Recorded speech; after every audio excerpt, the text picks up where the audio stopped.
All right, hello everyone, and welcome to Pokemon Iron Lions Edition. I have a few things to say up first, just to set some ground rules and to make sure we all have a good time.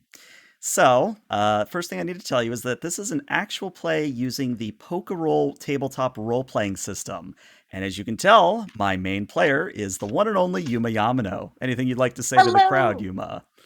Hi, everybody. My name is Yuma Yamano. I'm the leader of the Iron Lions, and today we're going to be recounting my adventure in the Pokemon world. Very nice, very nice. And of course, we also have a special guest lined up for a little bit later in the session, but you're just going to have to stick around to find out who that might be. But let's go over some of those ground rules. So, first, you can probably tell that Yuma is the main player here. That means that this is her story. She's going into it blind, having never played the Ruby, Sapphire, Hoenn region games before. That means please don't spoil any major events, any major NPCs, and so on and so forth. And you, of course, can offer advice as long as it's civil and not backseating. And really, it's up to Yuma how much she interacts with chat. This is more of a casual game than, say, Cyberpunk Red was, so feel free to shout out advice. Feel free to, cheer her on, things of that nature. Speaking of cheering them on, there should be two very special point redeems for channel points that Ooh. can both hinder and help Yuma's progress. Now, there is a cooldown on them, so you want to use those wisely. And I see somebody has Oh, found the confetti button. Yes, there's also confetti! an That's automatic so confetti cool. button. Yo, Oh that's lord. crazy. Yeah, that's honestly one of my favorite channel redeems. It really is. Where was I? Incoming transmission. Oh, hey, good. That works too. I'm glad everything's working. Where was I? Yes, the other thing I have to say before we can turn Yuma loose here is that while this is a Hoenn region game, I am putting my own spin on things. Incoming transmission. And that means you're probably going to see some Pokemon not normally encountered in the region. You're going to see new story, new trainers, and more. So don't freak out if we go off book. It's all going as planned. But yeah, first things first, we need to actually set up Yuma's character. So, why don't you detail a little bit about what your idea is for this younger Yuma character, and we'll sort of start from there and sort of feel our way into what sort of attributes we should give the character. Yeah, so once upon a time, teenage Yuma moves to Little Root Town and becomes a Pokemon trainer. That's the very, very basics of it. In my head, uh, her personality, my personality, I guess, is a little more naive than I I hope that I portray myself. Hmm. I mean, maybe I've already portrayed myself as fairly naive, but even more so than that. I had some questions. Sure. Are there like people who have, lion ears in and tails, a norm in this world? Well, the best thing about that is I'm the GM, so I just have to wave my little magic wand and poof, bam, Yeah. done. Okay. I mean, I'm totally fine with it being something that she's like hiding or unsure about. If it's like uncommon, maybe it's common where she comes from, but it's like something that is a unusual. Oh, Pokemaniacs have those. Well, Yeah. then maybe it's something that's seen as like, oh, is she just like pretending? And in reality, she's not. I'm not sure if that's kind of like how you feel about that, but I'm curious about like exploring that a little bit more. Yeah, sure. I mean, I'm completely down with that sort of thing, like sort of doing that not cosplay, but cosplay angle where, people would look at you and go, oh, she's just really getting into, a contest or something. Cosplay, yeah. Oh Yeah, yeah, there you go. exactly. Like that's pretty awesome. And then it turns out she's not. She's just from somewhere else, which I don't know if we can just pretend that another region has like normally like lion cat like people. What do you think? It's probably Sinnoh if I had to name a region, but that's a knock on Diamond and Sure. Pearl. Because of the Chunies, all the Chunies of Sinnoh.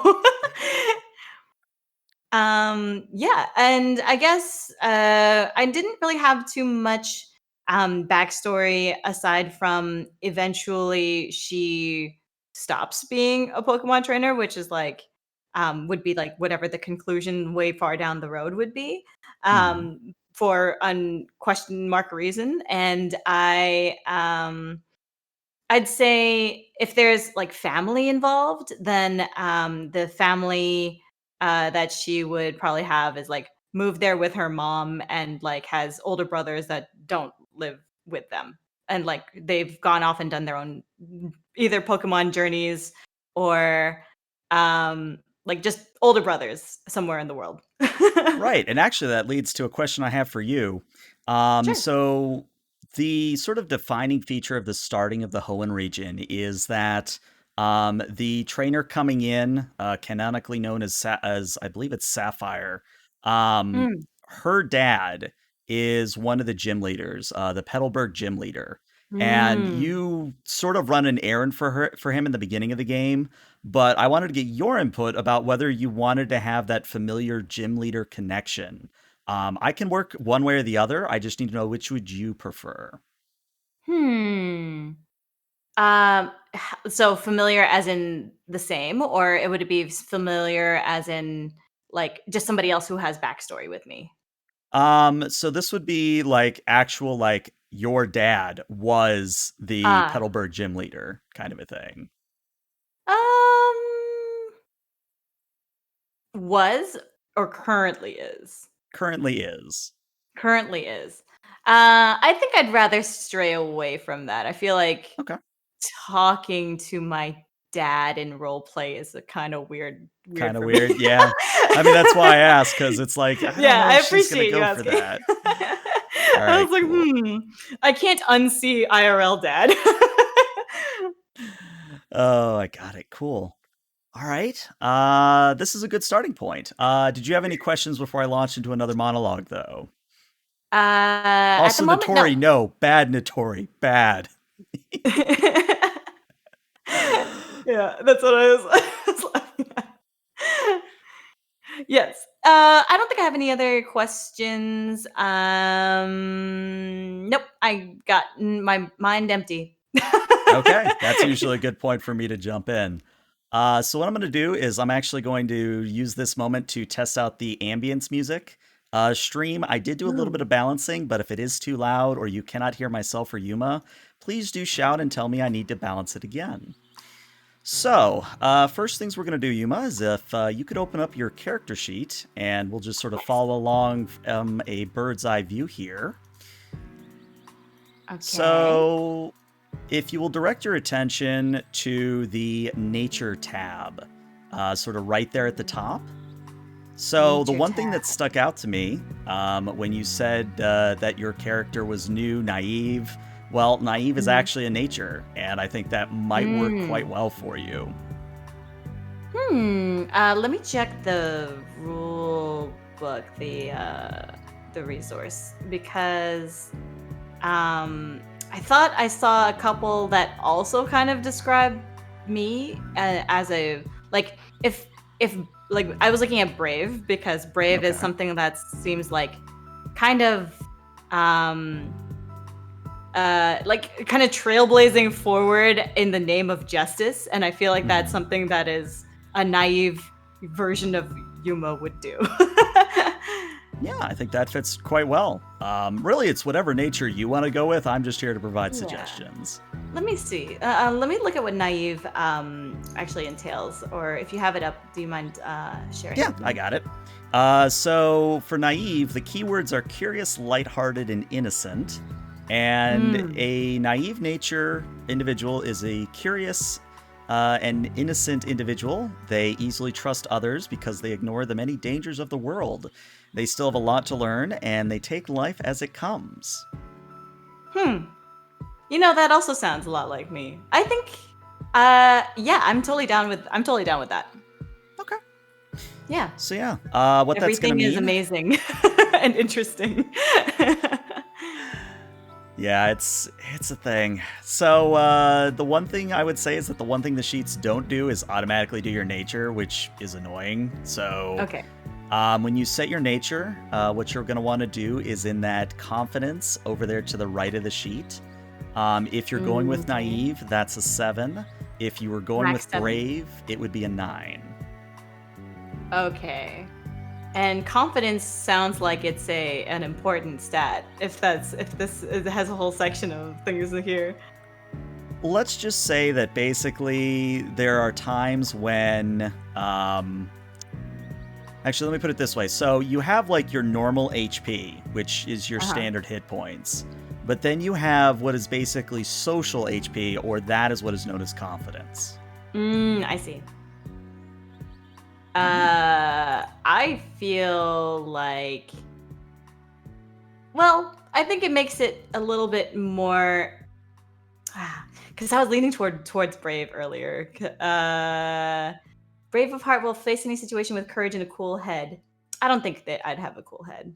Okay, I think naive fits my personality a little bit better. Awesome. It's like kind of trusting and hasn't, experienced the cold of the world yet. Makes Oh my sense. gosh, Also, wait, you just received a whole ton of subs. I was about to say that. Yeah, Yeah. Anonymous, thank you for the 5 gifted subs. And those of you that got a gift sub, pay it forward one day, because that's what good people do. Yay, thank you. Gotta love the support. All right, so that is your nature handled. What we need to do now is we need to distribute some points to your attributes. So sort of your strength, dexterity, vitality, insight, those teal boxes to the left of the sheet. You have 2 points you can put into those. Now you automatically start at 1, but you have 2 more points to put wherever you like. And in general, what I would say is that it comes down to the type of character, the type of trainer you'd like to be. So, for example, let's say you want to, because I remember you saying this before, you might want to actually get into fights with Pokemon, maybe, if I remember correctly. Oh, like punch a Pokemon in the face. Oh, nope, you're here. Yep. What I would say is that if you really do want to punch a Pokemon in the face, you probably want to have a high dexterity and strength. Vitality is your HP, also your regular defense. Insight is kind of how clever or how insightful you are, kind of a tautology. And there's 5 more gifted subs, this time from Celadon. Thank you, Celadon. wow. Thank you. Celadon. Do you have anything that you say to welcome to the Iron Line? If they weren't gift subs, I'd be rolling d20s for everybody, but because they're gift subs, the only way they're going to get their d20 roll is if they continue the sub, because I'm sneaky like that. What does rolling high or low do? Let's just say I've only rolled 120 so far, and the person swore that it gave them a boost, a raise at work the next day, so it's mostly just it's like a luck thing. thing. It's like a fortune thing. That's so cute. Okay, so it's a thing. Yeah. So we got the strength, dexterity, vitality, insight. What does insight give a bonus in? Like, is it like, can I see the future or like? Well, I mean, if you were kind of a seer, maybe. I'm trying to find the real page for it real quick. Oh God, my alerts are freaking out here. Oh, okay. Did I miss anybody? No, I missed a follow. We're good. Let's see. So when it comes to insight, the way they describe it is that this is essentially your way to be aware, perceive, and understand yourself and others, your surroundings. And actually, yes, now that I read it again, there are ways you can become almost psychic in a way. Okay. I don't think that's me. I think that somewhere along strength and dexterity or strength and vitality is probably more along where I'd lean in there. Okay. Let me just put. Oh wait. It was naive. Age 16, I assume. Okay, and then so I can put 1 point. So limit 6 instead of limit 5, right? No, it would stay limit 5. 5 is the upper limit for all human characters. Got it. Okay, so score would be, instead of 1, it would be 2. Correct. Okay. I'll put 1 in strength and 1 in dex. All right, Yeah. that works. So then to Does the right dexterity of help me throw Pokeballs? it does. Well, it doesn't help you capture them with Pokeballs, but it definitely helps with throwing things, with dodging things, with Got it. getting high in initiative order. It's dexterity's kind of a power stat, if you will. Got it. Okay, perfect. Sorry for interrupting. Go ahead. No, you're fine. Feel free to interrupt me at any time, because otherwise I'll monologue. But Perfect. to the right of that, you should see tough, cool, beauty, clever, and cute. Those are basically your social stats. Kind of your physical appearance, your way you approach others, things of that nature. And you, like before, you have 2 points you can put wherever you want. I think cool would be 1. Okay, I think tough would be the other one. fair enough. And then you're going to scroll down on the character sheet until you get to what looks to be a red box with a bunch of words in it. Right. So you have, I think it's 16 skills here. You have 5 points to put into these skills, but you can only have at least, or at most, 1 point in each skill to start with. As you become a bigger trainer, the cap on that will go up, so eventually you'll be able to put 2 points into one skill, or 3 points into one skill, etc., etc. But since you're just starting out, it stays at a 1 for the time being. Okay. So you said I can put 1 in each, or how many? 1 in 5. 1 in 5. Okay, 5 of them. So I think 1 in brawl. Okay. 1 in probably intimidate. Okay. 1 in athletic. Crafts actually is pretty on point for me. Let's do 1 in crafts.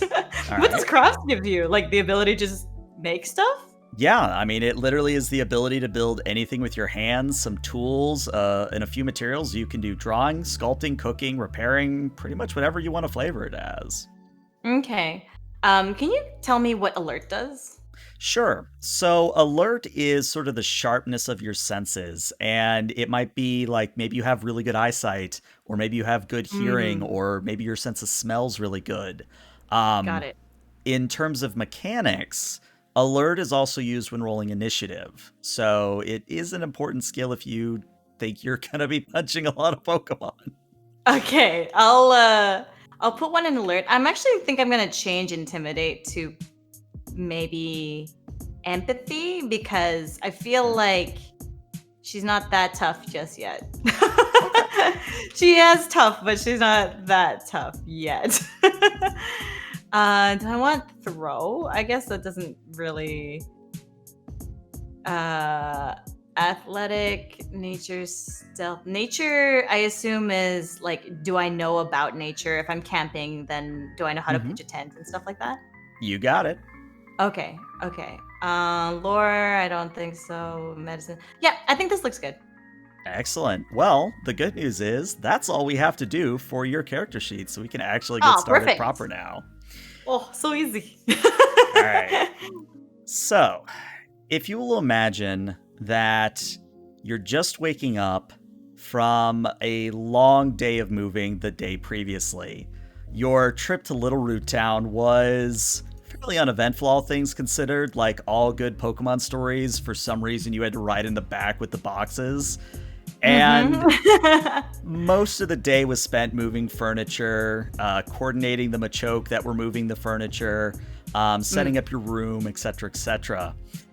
But you wake up to the sound of your alarm, and the alarm, at least how I like to flavor it, is actually a radio rather than that annoying like chirp.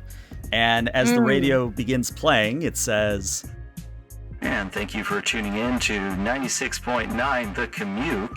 Looks like a pleasant day out there in Little Root Town. Looks like you're going to be in the upper 60s, nice breeze out of the west. And, it looks like we also have a migration of Pidgey in the area, so if you're heading out there, trainers, stay safe and stay healthy. Again, this is 96.9 The Commute." Oh my god. I wake up and kind of roll around in bed a little bit, kind of sore from having moved all the boxes and helping the Machoke because I felt bad that they had to do it all themselves. Even though that's what they were hired to do, I still felt like I needed to bring in a couple boxes myself, and so got some icky muscles, but I'll feel long stretch and kind of scratch my head a little bit when I look over to the radio and say, man, this place has some weirdly named radio stations. I'm like, what does that even mean, Kamuk? And before the radio can give you an answer, your mother or maybe someone you're rooming with, I'll let that be your call. But whoever's living with you shouts up, hey, Yuma, are you up? I'm fine with it being my mother. Okay. I just got up. What's up? Well, the professor left us a note. It's addressed to you. Would you like me to open it for you, or should I hold it for you? Let me come down, professor. Like the town professor, or what? What? Let me come down. Okay. So I'm going to get up, still in, I assume, my pajamas, and because I sleep in pajamas. Put on some pants because I don't sleep with pants on, and then waddle over to I assume the staircase. If this is yes, staircase, and without having fixed my hair, it's like a big mane with that, not even tied up in a ponytail yet. I'll just call from the banister, sure, you can start opening it. And as I'm stepping down the stairs, and assume that this is something my mother normally does, that she just will open mail for me. I mean, it's kind of one of those tropes that the mothers of the Pokemon games always just are in your business, managing your money, etc., etc. Yeah, so why not? That's right. I remember. Oh, so yeah, I'll just assume that she opened it already, and kind of open the fridge while she's reading it to me. Gotcha. So as you're raiding the fridge, she reads it aloud and says, to the young trainer that moved in yesterday, hello, my name is Professor Maple, and I believe, if your mother told me correctly, that it's time for your own Pokemon journey. To that end, I would like to present you with a Pokedex and a complimentary Pokemon to start you on that journey. Just come around my lab in about 2 hours or sometime afternoon, whichever one works for you. And then your mother sort of pauses and says, and then there's something about a kid that lives next door. Something about them being a good neighbor or also starting their Pokemon journey sometime soon. All right. First, what do I see in the fridge? Well, is there anything I can just take out and take a sip of at the moment? Sure. There's milk tank milk because it is branded. All right. There's also a grapefruit in there because you can't have breakfast without a grapefruit, or at least in my opinion. Wow. Forcing your grapefruits on the journey. I know, right? You must have grapefruits. I don't think grapefruits and milk tank milk will they really blend don't. well. But I'll grab the bottle of, or I guess carton of milk. Carton, bottle, either's fine. Carton, bottle. I'm just gonna drink straight out of it. Nice. Because I think feel comfortable at home.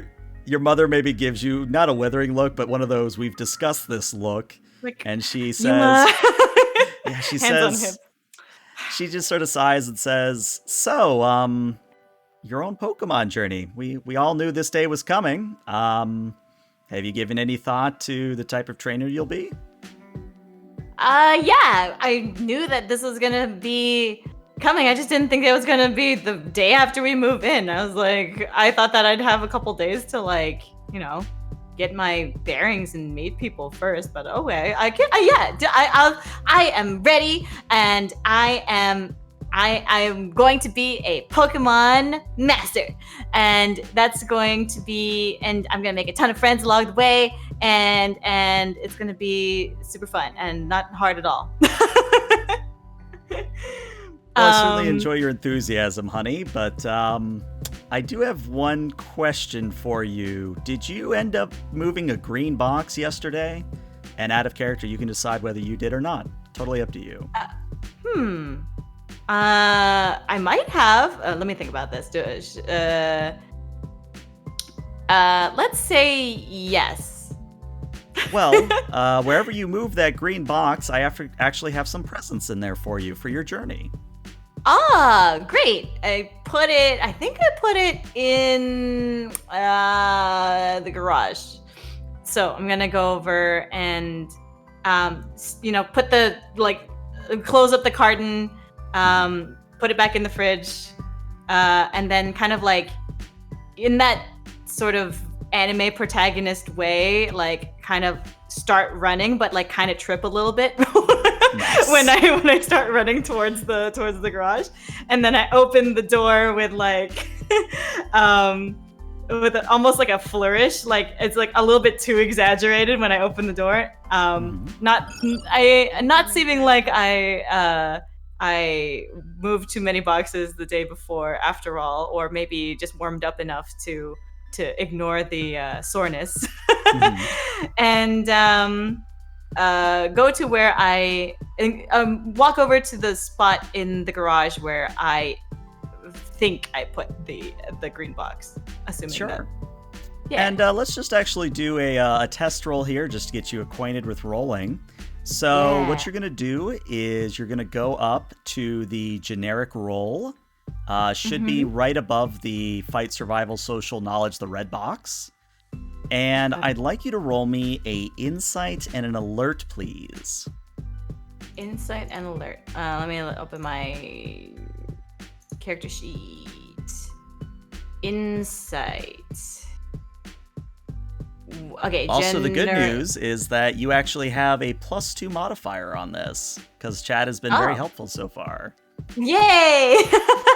Okay, so I'm rolling. Wait, which one is initiative? No. Below that, there should be a line that says generic roll. Generic roll. Oh, just roll? Well, you're going to fill in the attribute and the skill there, then press roll, gotcha. and it's going to ask you for a modifier, and you'd put 2 in there. Okay. Where does that say the modifier? Okay, so attribute is... Which attribute is it? It's insight and alert. Insight and alert. Sorry. No, you're fine. Okay. And so the modifier thing isn't a... It'll ask when you push the roll button, or at least it should. Gotcha. Okay, so +2. All right, and that means you have 2 successes here. So to sort of explain, for those at home, Sure. So the way this game works is you're basically building a pool of D6s, and you want to roll anything above a 4. So a 4, 5, and a 6 is a success. So Yuma rolled a 1, a 3, and a 4, and a 5, which means the 4 and the 5 are 2 successes, and 2 is more than sufficient. Not only are you able to find the green box in question, but you also are able to find a bit of something that fell out of a different box as you're sort of rooting around trying to get to the back of the garage to where you put the green box. And what I'm going to actually say is that instead of starting with 2 potions, you're going to start with 3. Ah, yes. I knew looting the house in the beginning was the right thing to do. Usually is. Always got to check the PC. Always do. But yeah, when you get to the green box and you pull it out and you open it up, you see that inside are 2 other potions. So the 3 potions total. You see a small camping tent, 4 canned meals, and 5 regular Pokeballs. Nice. So I open it up and I go, oh my gosh, wait, we've been preparing for this since before. I thought that we weren't even gonna worry about this until we got to is this Old Dale Town? Little Root. Let me actually ping Little you Root, because okay. it might have not pulled you to the right place there. Oh, okay. Yeah, you're down here. Gotcha. Okay, I see. Yeah, I didn't even know that we were gonna get started today. So I assume there's a bag. Yeah, like there's a I bag. assume I have a bag. Okay. Maybe I didn't have it on me, and I go, Mom, where's my bag? Well, honey, about that, let's just say that I took a few liberties and had it washed because it was kind of, yeah, I'm not gonna finish that sentence because you know why it needed to be washed. Oh, right. Yeah, I forgot about the thing. Yeah. Okay. That's my fault. But so is it in the laundry or where should I get it? I have it here. It's a little damp, but I'm sure it's fine. Oh, gross. Okay, let me come get it. Okay, so I'm gonna head back out of the garage, grab the damp bag, kind of shake it a little bit and give it a sniff to make sure it's washed. Yeah, it actually smells a nice then- floral scent. Nice. And then head back to the garage and put the items in. I assume that it's one of those standard Pokemon trainer bags where there's a pocket for each kind of thing. Is that right? Oh yeah, most definitely. Okay. So then I'm gonna put them in each of their respective pockets and come back out to the kitchen and say, "Thanks so much. I got all the things. I think a bunch of potions, a tent." A couple of meals, Pokeballs. Was there anything else I missed?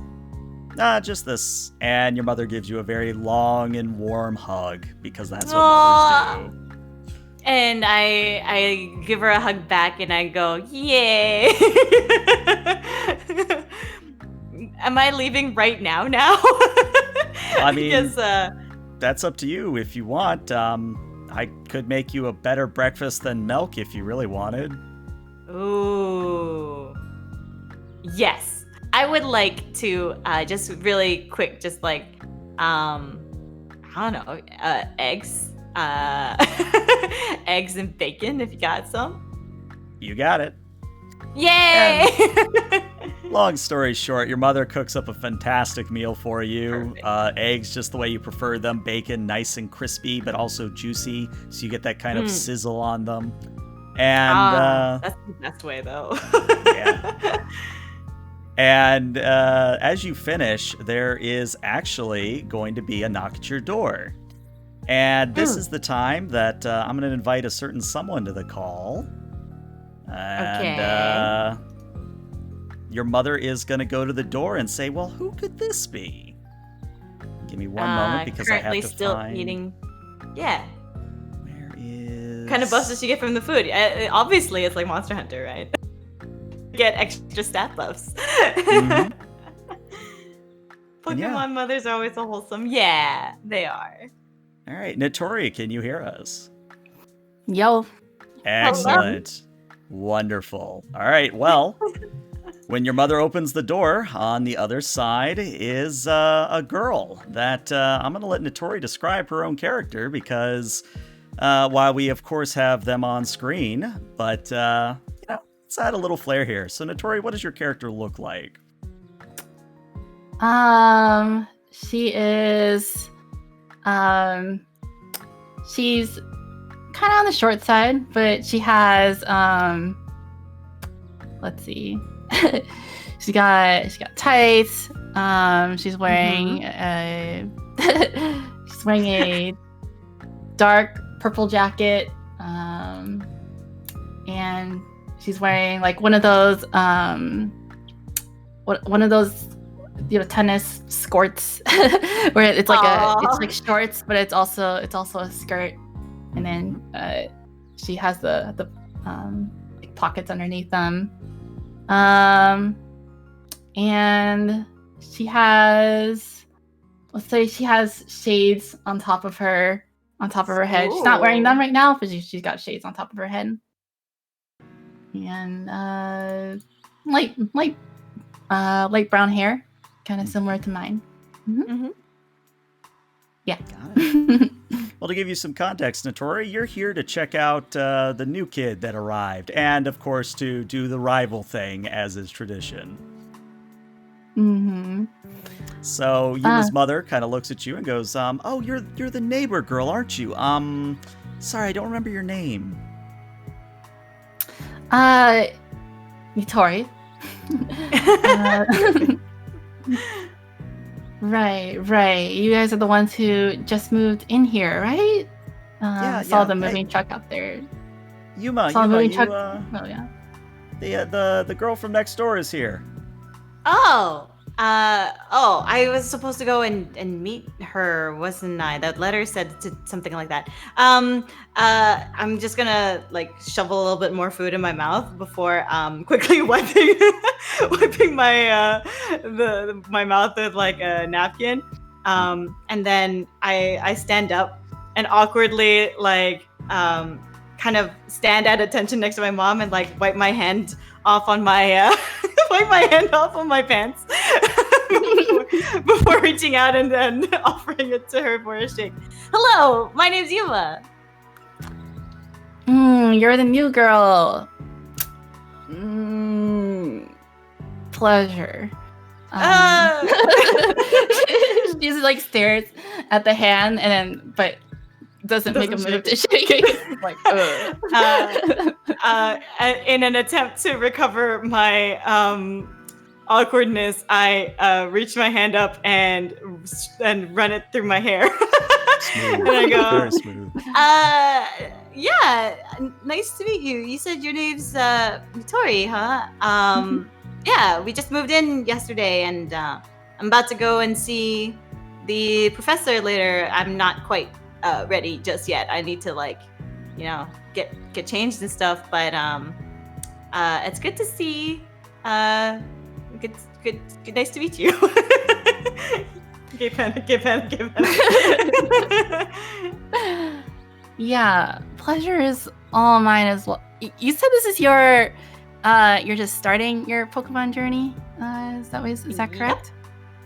Okay. I think I mean, where I'm from, they don't start until a little bit later, so I'm not sure if this is the norm here. I didn't really like look up, anything in this country, but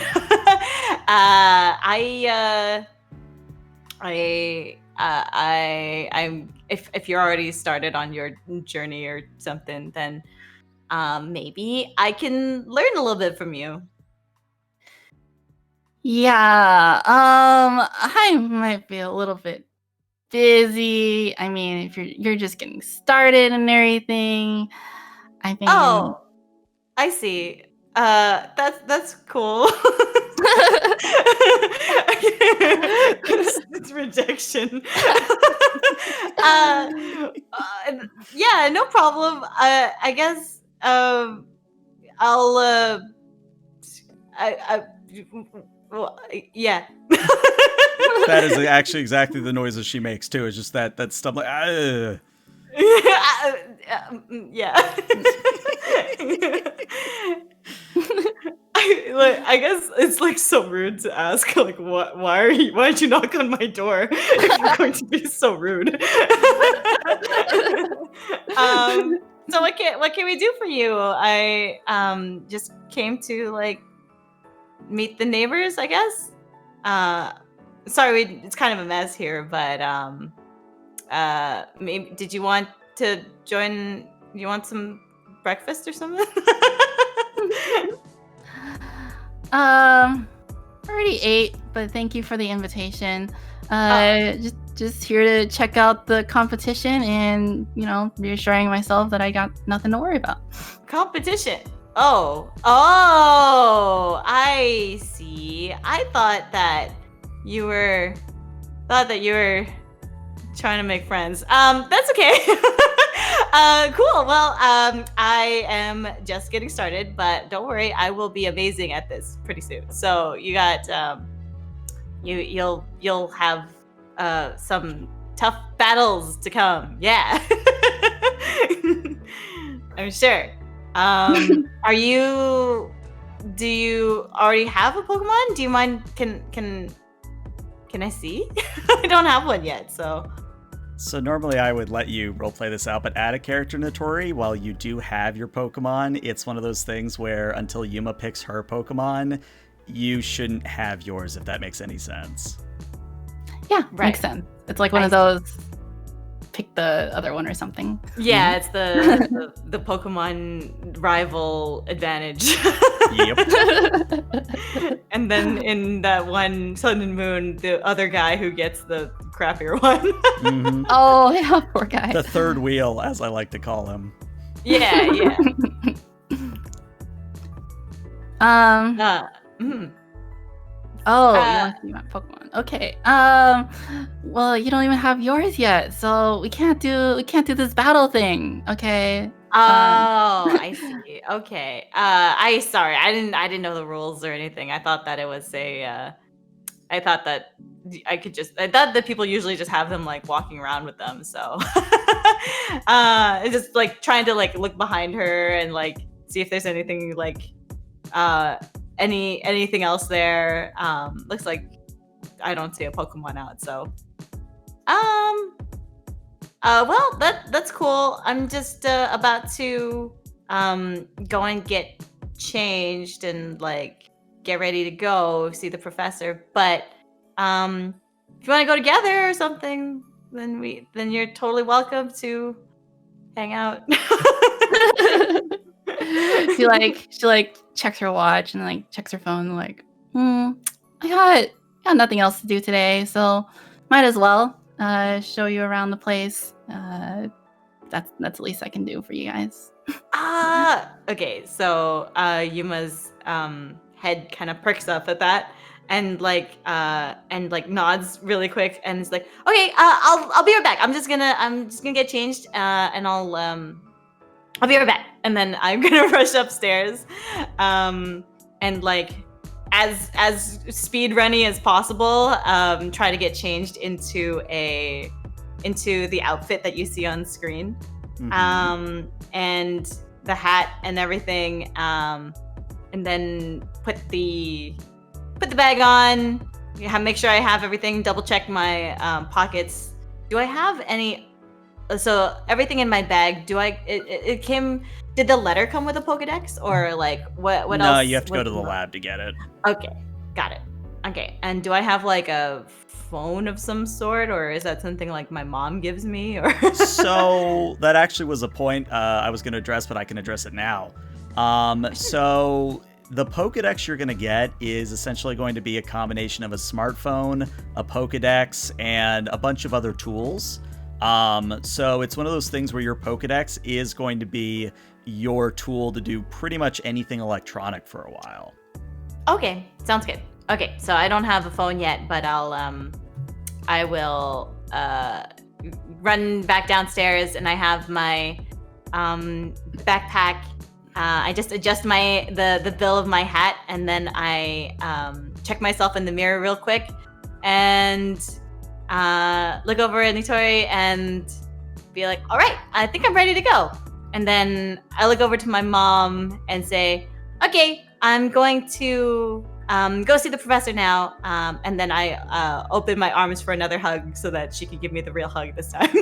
Yeah, and she definitely gives you the real hug this time. And there's Yay! maybe a little bit of waterworks because it's one of those Aw. moving mother moments. But she's, in an almost stuttering voice, so not quite crying, but she says, oh, I knew this day would come. Oh, I steeled myself. I swore I wouldn't cry. Okay, I love you, honey. Just go before I really do start to cry. Don't worry, Mom. Next time you see me, we'll probably be on TV. I'm going to be on TV, and I'll be having an amazing Pokemon battle. But I might visit before then. And hopefully I'm on TV next time you see me. Hopefully in the good And kind, then- I hope. Yeah.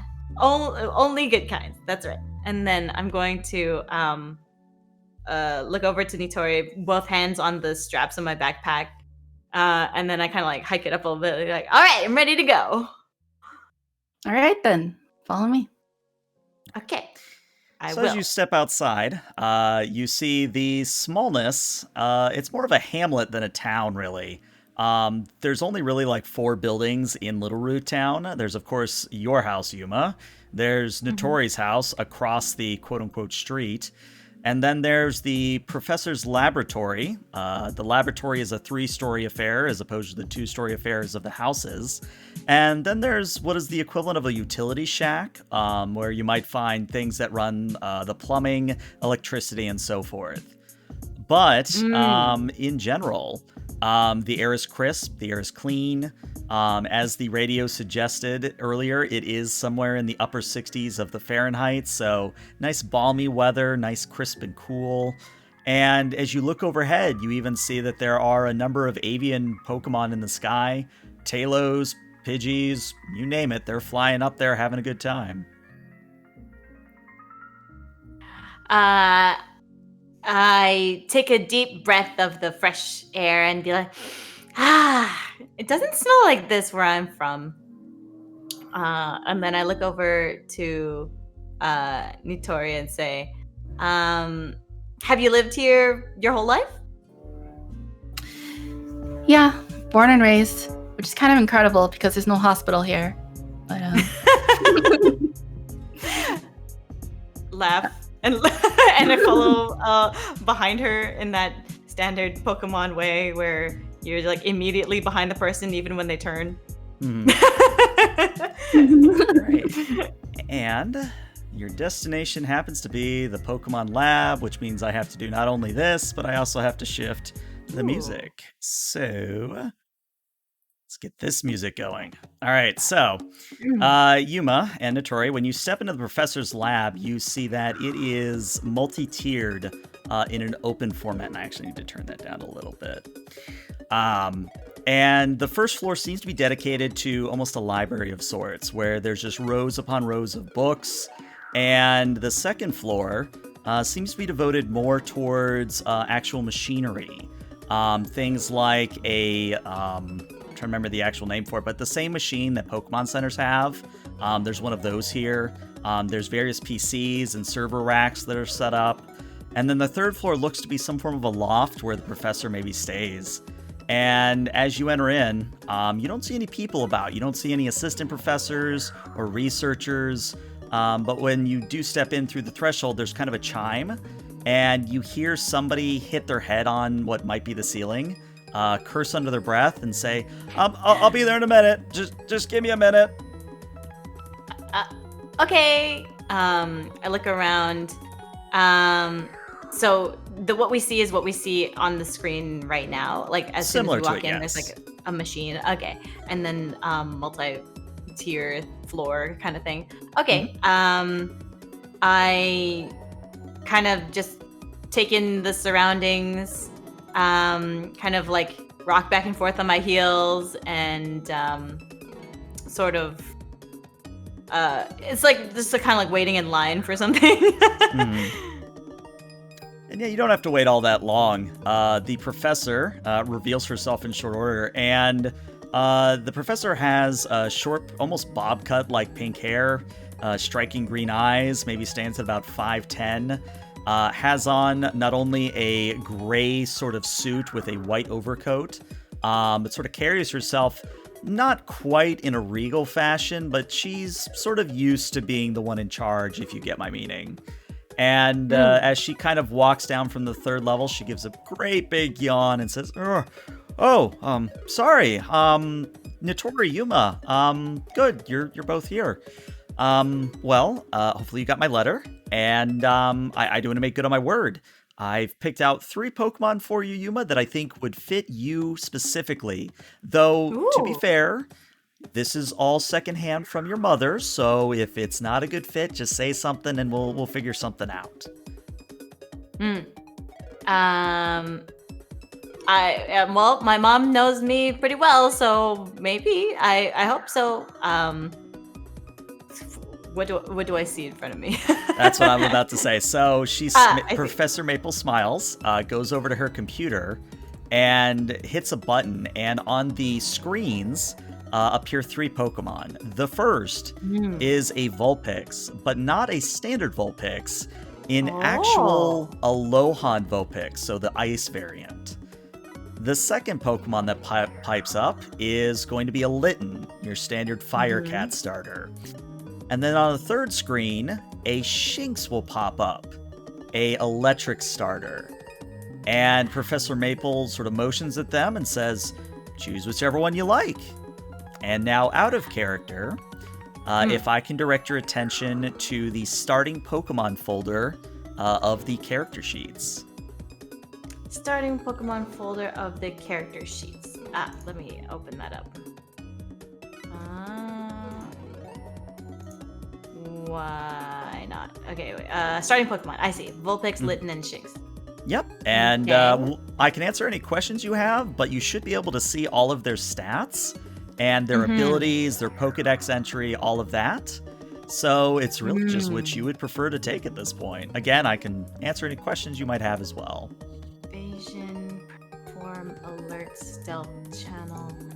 Okay, let me look at Litten. Brawl, channel, perform, athletic, etiquette.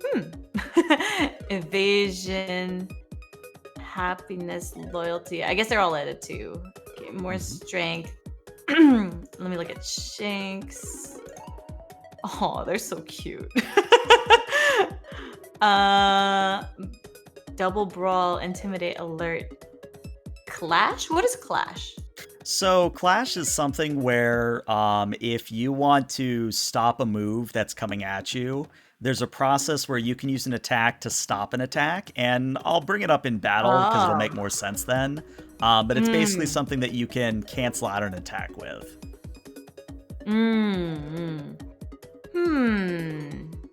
I don't know anything about the upcoming gyms, so I don't actually know what types would have an advantage or disadvantage. Based on personality alone, I feel like Litten is the one that I'd probably go with. Okay. Shinx is so cute though, but I think I would pick Litten. Let me just look at the stats one more time. Take your time.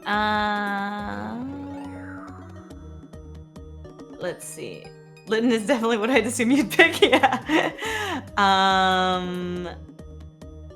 Okay. Yeah, I'm gonna go with Litten, and basically Scratch and Ember is like, already knows Ember. That's nice. So yeah, Do as the you others- decide on Litten, Professor Maple smiles and says, thought you'd pick that one. Your mother said you like watching Incineroar on the television, so that tracks. That tracks. So good. Do you ever watch the Pokemon wrestling tournaments? I mean, even though like it's all fake, I mean, it's so entertaining to watch, isn't it? It's not really my thing, but yeah. Let me just get Litten set up here, and she taps on the computer a little bit. All the screens kind of change to be other readouts, and after a moment, Professor Maple picks up a Pokedex, and the ball containing Litten walks it over to Yuma and says, here you are, your own Pokedex, your own Pokemon. You're ready to start on your journey. Wow, awesome. This is like, oh, wait, I'm gonna open up the Pokedex and look if there's anything already in it. Is there anything like, what do I see when I open it up? So what you see when you open it up is a overview of your Pokemon, so that automatically wirelessly syncs with the Pokemon you have on you. You see the readout of your bag, so same thing, a wireless readout of what's in your bag. You also see a town map, which should be a handout for you. There's also the Pokemon League rules, which I can go over if you want. And there's also a handy type chart of what Pokemon types are weak to what Pokemon types. Sweet. If I like hold it up to the Litten, wait, is the Litten inside the Pokeball? At the moment, yes. At the moment, can I summon summon it? Well, yeah, the important question is, how do you throw your first Pokeball out?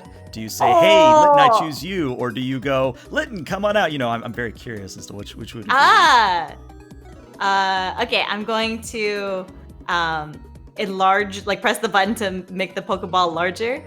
And then I'm going to say, all right, Litten, let's jam. You throw it out, and Litten, a small black and red cat, pops out of the ball and goes and looks up at you and kind of brushes its face with its paw and just keeps looking at you.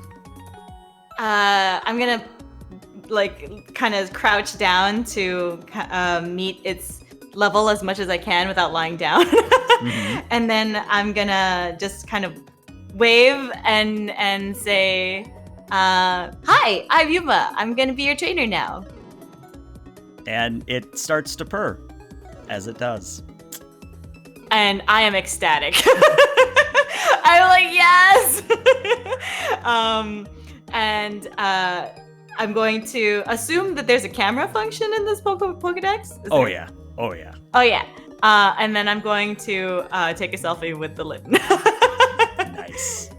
While she's doing that, Notori, the professor comes over with your Pokeball and says, I kept it safe. Take care of your Froakie now. It was hard catching that one. Thanks, Professor. She just gives a simple bow, very polite, and takes the Pokeball.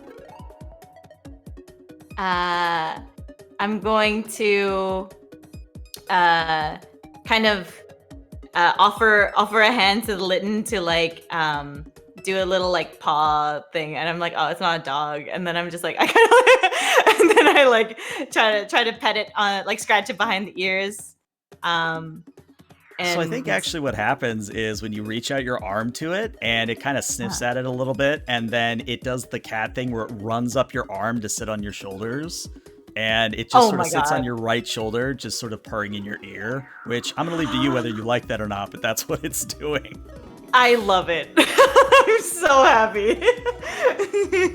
ASMR Litten purring in your ear. I look at the professor like this is the best day in the world. And I just say, thank you so much. I guess, what should I do next? Where should my first stop be? Well, I think your first stop is actually a battle with this young lady right here, if I can read the look in her eye quite well. She nods at Tori. You know me well. Well, you've got your Pokemon. You could do the battle thing. What do you say? Yeah, let's do it. Okay, so, I look at the Litten, kind of do that lean back and try to look at my shoulder sort of thing and be like, you ready for your first Pokemon battle? Yeah. Yeah. Yes, I will make Pokemon noises. Sue me. I get into character. I'm super into it. Yes. This is like baby Yuma dream come true. Not even lying. All right. Well, it's time for that battle music as we shift scenes as the music stops and shifts to something Notori actually picked out. Oh. So, as we now shift to the battle scene, Litten's already out. And Notori, do you say anything special when you throw out your Pokemon? She does a little practice, takes the Pokeball in her right hand, does a little practice pirouette, a little spin and a flourish, and sends out her Froakie with grace. She says, let's get him, Froakie. Noted. And out comes a smallish blue frog that sort of sizes up Litten, sizes up Yuma, and almost sneers at both of them. I will kind of squint a little bit, and be like, did that Froakie just give me some sass? And wait, what is the nature of this Litten? Let me look at it. Ironically, it is also naive. Naive, perfect. So I assume it's also trying to squint and try to figure out what's going on. But both of us, I assume, will simultaneously shrug. and be like, all right, Litton, let's do this. And then I'll kind of like do that kind of like fighting stance sort of pose, and I'll point in front of me. Wait, is this like the official start to the battle? Like, is this like, or what? And I'll just be like, all right, let's jam, I guess. I'll just say it again. Hey, gotta start a catchphrase somehow. So Litton hops down off of your arm in front of you. And this is now where we get into the mechanical side of battling. There's a lot of rules here, but once you get a hang of them, it's pretty simple. So first things first, I gotta check. Notori, do you have access to Froaky's sheet? I do. I have it pulled up right now. Wonderful. All right, so what you're both going to do here is you're going to find the initiative button, and you're going to hit that button, and that's going to determine who's going to move first. Okay, initiative button. On the character sheet? On the Pokemon's character sheet, correct. All right, so Litton's going to have a 1. A 1? Okay, interesting. You've both tied. Let me ask this then. Which of you has the higher dexterity? Of the Pokemon? Yes. Litton has 2 dex. 2 decks. Okay. Oh. Because it apparently is difficult. I'll tell you what. I'll flip a coin. 1 will be Litton, and 2 will be Froaky. Looks like Froaky has won the tie. Okay. All right. So, like all Pokemon battles, it works pretty much the same way you'd think. There should be a number of moves I've already inputted for you. The way it works is you select the move you want to use. You say which move that is, just so I have housekeeping. Then you would press the accuracy button next to that move. And based on that accuracy, your opponent can choose to do one of many things. So let's start with a move for Froaky, and then we'll move forward with the example. Okay. Start off. We're gonna start off with a basic pound attack. Okay. Take the first hit while we can. Right, go ahead and roll accuracy on that. Okay, that's the one next to the one that says pool. Yep, that's it. Okay. No modifier. All right, so what that means is Yuma, your Litton has a chance to either evade, clash, or just take it head on. If you wanted to evade, there should be a button for that as well. But you would have to roll 2 successes here in order to evade. Now, this is where clash comes in. If you clash something, basically, as Notori's calling for Froaky to say, Froaky, use pound, or something of that nature, you would call out for Litton to go, Litton, use ember, or deflect it with so-and-so. And you would roll your clash dice. And if you succeed on that, if you get 2 successes on clash, then both Pokemon take 1 damage, and then it becomes your turn. So it's kind of do you want to avoid damage completely? You want to like cancel it out, kind of, but like not really cancel it. It's like reduce it by putting force back. Correct. Okay. I'm gonna try to clash it. Okay. Okay, so I just click the clash button, or is there a special button? No, should be a clash button up towards the top of the sheet. Should handle it for you. No! Ooh, unfortunately, that is a big nothing. So now, Notori, if you could roll damage for me. Okay. Damage. All right, wow, that's starting off very strong, apparently. Ooh. So what happens is Froaky comes in almost hugging the ground as it sort of leaps forward. And then as it comes up underneath Litton, it brings up its webbed hand and almost in a slap / almost half punch hits Litton upwards, and Litton doesn't quite lift off the ground completely, but definitely lifts up a little bit as it takes 3 HP of damage. And 3 HP out of 4 HP.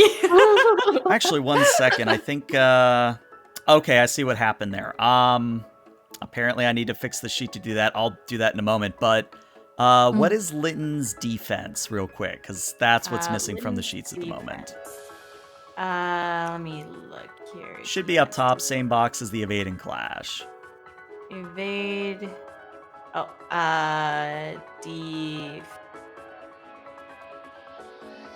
evade and same as evade and clash. Vitality. Well, next to it, yeah, it should say vitality plus defense mod, defense and mod. then yeah. So what is your defense on this one? 1. A 1. Okay, so that would actually be 2 damage, not 3. Ah. Yeah, and I'll adjust the sheets for that real quick. But yeah, so again, Froakie comes in, slaps Litten upside the head, then leaps back, ready to presumably take an attack from Litten. But yeah, so what the bars mean is the green bar is your HP, the blue bar is your confidence, the red bar is your will. And I'll explain confidence and will as we get to it. Sure. But it is now your turn, Yuma. What would you like to have Yuma or Litten to do? Okay, I would like to use Ember. Okay. Light it up, Litten. Love it. Love it. So yeah, you would roll accuracy here, and then Notori has the same options I gave to you with evading, clashing, etc. Now, you do have help on this. The chat has given you a +1 on your roll, so when you ask for a mod, just put in a 1. Okay, so I click the one next to on the accuracy, right? Correct. And then we'll ask for the modifier. I add a 1, submit. All right, that is 2 successes. So, question is, does Froakie want to evade, clash, or take it head on? Well, my clash is a little bit higher than evade, so let's try to clash. Okay. Tell Froakie to try to squeeze in there and hit the Ember head on. Okay. Mhm. Yeah, go With ahead the and roll me pound some or clash. something. Alright, clash. Tackle it. Interesting. So Tackle what the happens, Ember. what happens is Litten, the mouth, the inside of Litten's mouth begins to glow, and it fires out a little sort of projectile of fire towards Froakie, and Froakie comes up with Pound and literally slaps the Ember out of the air. So both Pokemon take 1 damage here. So I think Litten's at 1 health remaining, and Froakie is at 3 out of 4 remaining. Okay. Oh no, Litten! Are you okay? Just sort of looks back at you and meows a little bit pathetically. It's trying its best. Oh. It's trying. Oh. But Can't use it is... like items during battle, I'm assuming. You could. This might actually be a good time to cover that if you want. Sure. Okay. So basically the way potions work is it takes your turn. So you could potentially just give up your next turn to then use a potion. And what that means is that you get two uses of each potion. And when you use it, it heals 2 HP. So you would go from 1 to 3 right now. But it uses up the turn, so it's kind Yes. of like. Do potions replenish? Potions do not replenish, but you have 3 potions, which means you have basically 6 sprays of the potion. I believe in the power of your Pokemon. It's kind of at a disadvantage right now. I see. I will. Wait, does the turn order matter when it comes to items? No. So whenever you use a healing item, that happens before the opposing turn. Okay. So it would Then- happen before Froakie's attack. Okay, then. And does that take away my ability to tell them to dodge because they're like sitting there getting healed? Correct. So if there is an attack, then would just have to eat it. Yep.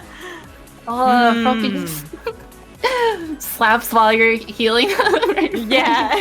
Oh my What a God. punk. What a punk this Froakie is. Yeah, I'll try it. I'm gonna try to use a potion. Okay. I care about my Litten. So you run over, maybe drop to a knee as you bring out a potion and spray it over Litten's wounds. And Litten does heal up to 3. But my question is, Notori, do you take advantage of this situation? Ooh. I'll say. I'll say. Really? A potion? You're gonna on your first battle. I don't hoard items. I care about my Litten. Here, I thought you had a little more confidence in that. She's gonna. Froakie won't use pound, but I will order Froakie to use growl. Okay. So Growl is one of those special moves that as long as you roll at least 1 success on your accuracy, the effect happens. Okay, let's go with it. I will roll that. Boom. And you got the 1 success. So Rough. Froakie lets out sort of a cry, sort of a cute, or maybe in Froakie's case, more of a menacing sort of croak. And Litten almost shies away from the sound. And what that means mechanically is that Litten has 1 less strength for the rest of the battle. 1 less strength. So when it asks for a mod on your damage, you would put in a -1 for that. Okay, got it. But yeah, that does mean that it is now Litten's turn, technically. Okay. Let's try it again. Light it up with Ember, Litten. Can I just hit the accuracy thing? Yep, Okay. And I don't need to modify anything here, right? correct. Okay. Wow, that is really good, actually. That is 3 successes. Since my evade is 2, it's impossible to evade. So, I see it coming in fast, and I don't think they'll have time to evade it. So, I'll tell Froakie to go in with another counter pound, Okay. and I'll clash again.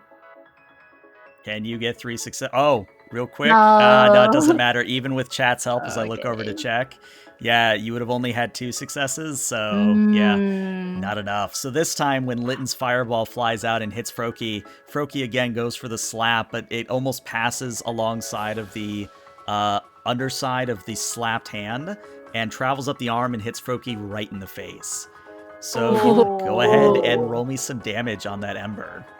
So damage is the one next to pool, and then a -1, right? Correct. Even if it's special? Yes. This case, the reason it's -1 is because you're using a fire move on a water type. Did that go through? It doesn't look like do it not did. see Okay, so -1. Wait, input value defense, special defense. Oh, I yeah. see. Yeah, so it should have asked for Frokie's defense or special defense, which I think is just 1. Okay, 1. Submit. All right, so this is actually an important distinction here. So you didn't roll any extra damage, but the rule is that an attack always does at least 1 damage. So Froakie does take the hit and is resistant to it, but it does still take that 1 HP of damage, and it's just a little bit burned on its face. But for the moment, you guys are actually rather tied at the moment. It's one of those things where Nice. it could go either way at this point. Okay, I'm going to grit my teeth and make a fist, and then do that like, you know how when anime protagonists like kind of swipe across, they're like, "Hey, why didn't that work?" Clearly I'll just- not smartest cookie. I'll just click my tongue to whisper to myself, "Lucky hit." All right. But also, I'll be like, "Good job, Lynn. You nailed it right in the face." All And yeah, Okay. Notori, it is technically your turn. What would you like to do at this point? All right, Froakie, show out Litton what a real hit is like. Use pound. All right, you know the drill. All right, so let's Okay. roll another pound attack. Boom. All right, do you want to Okay. evade, clash, or just take it? I'm gonna try to evade this one. All right. Okay. Dodge it, Lidden. Click.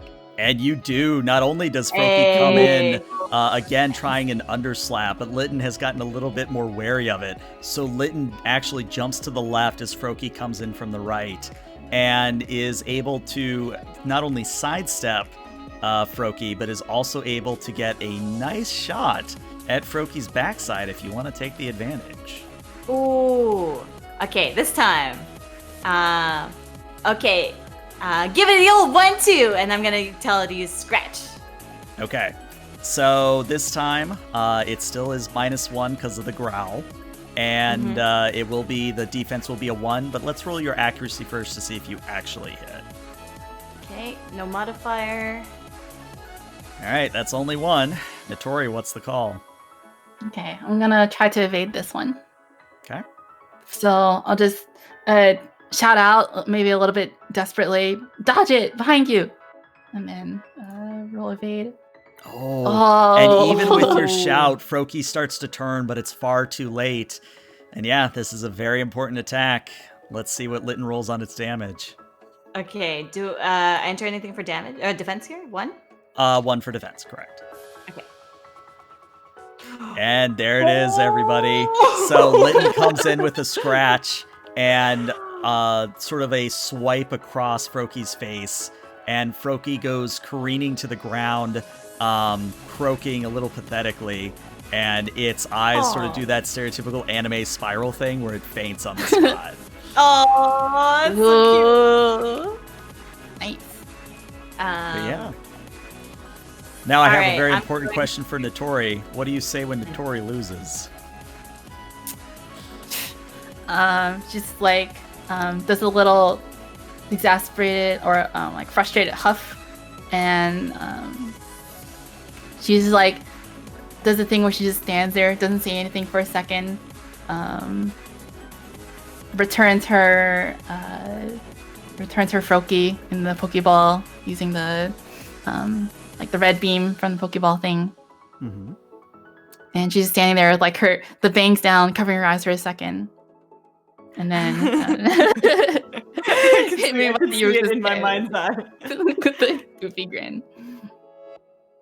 Hey, wait, what was And that? What was that last part?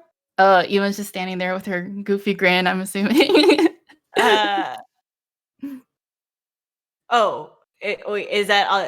So you're not gonna say anything, right? Well, after a second, she just looks up and she's not sad. She's not happy or angry. She just has this very determined look, this determined fire in her eyes.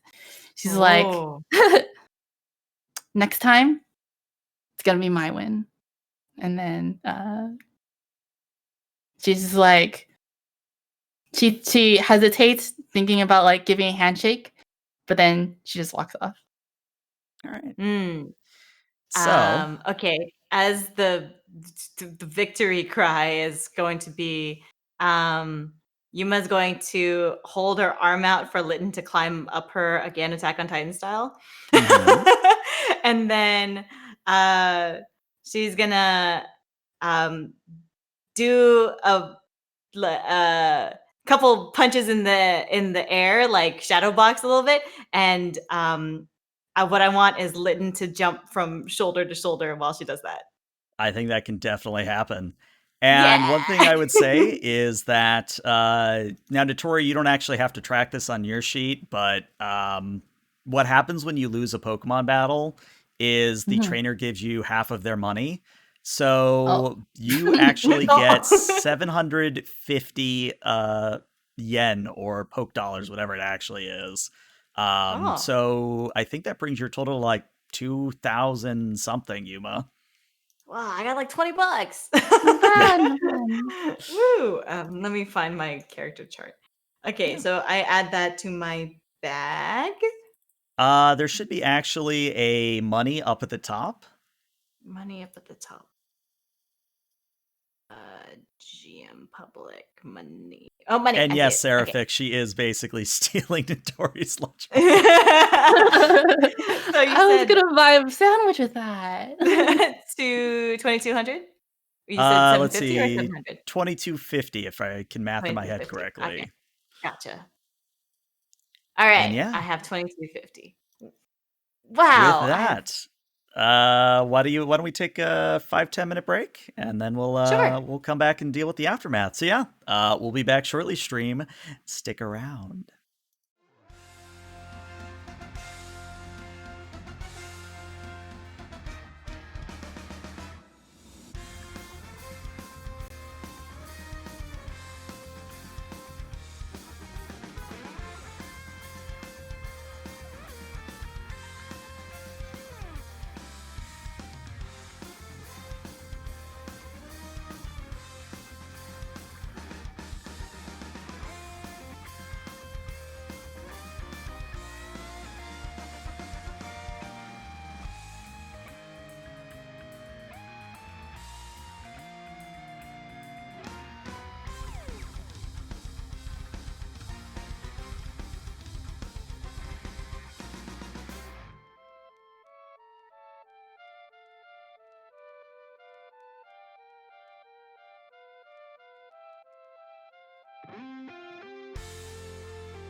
And welcome back, everybody. If you're just tuning in, Yuma just won her very first Pokemon battle against her now rival, Notori.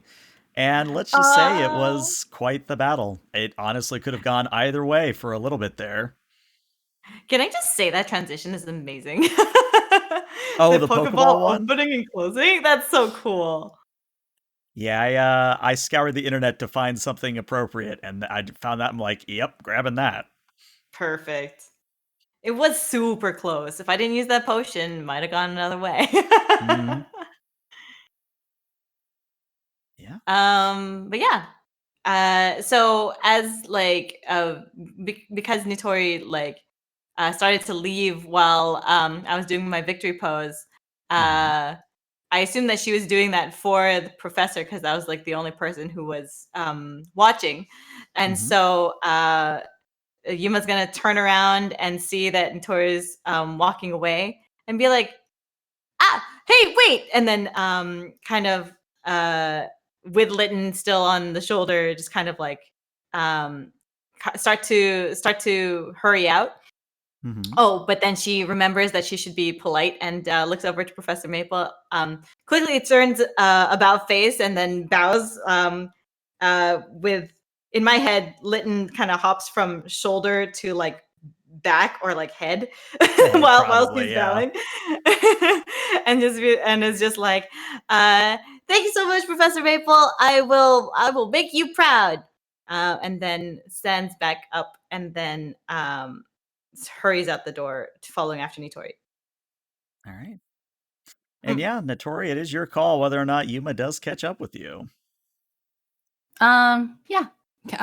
Let's say that she meets me right outside of the right outside of the lab. Okay. Okay.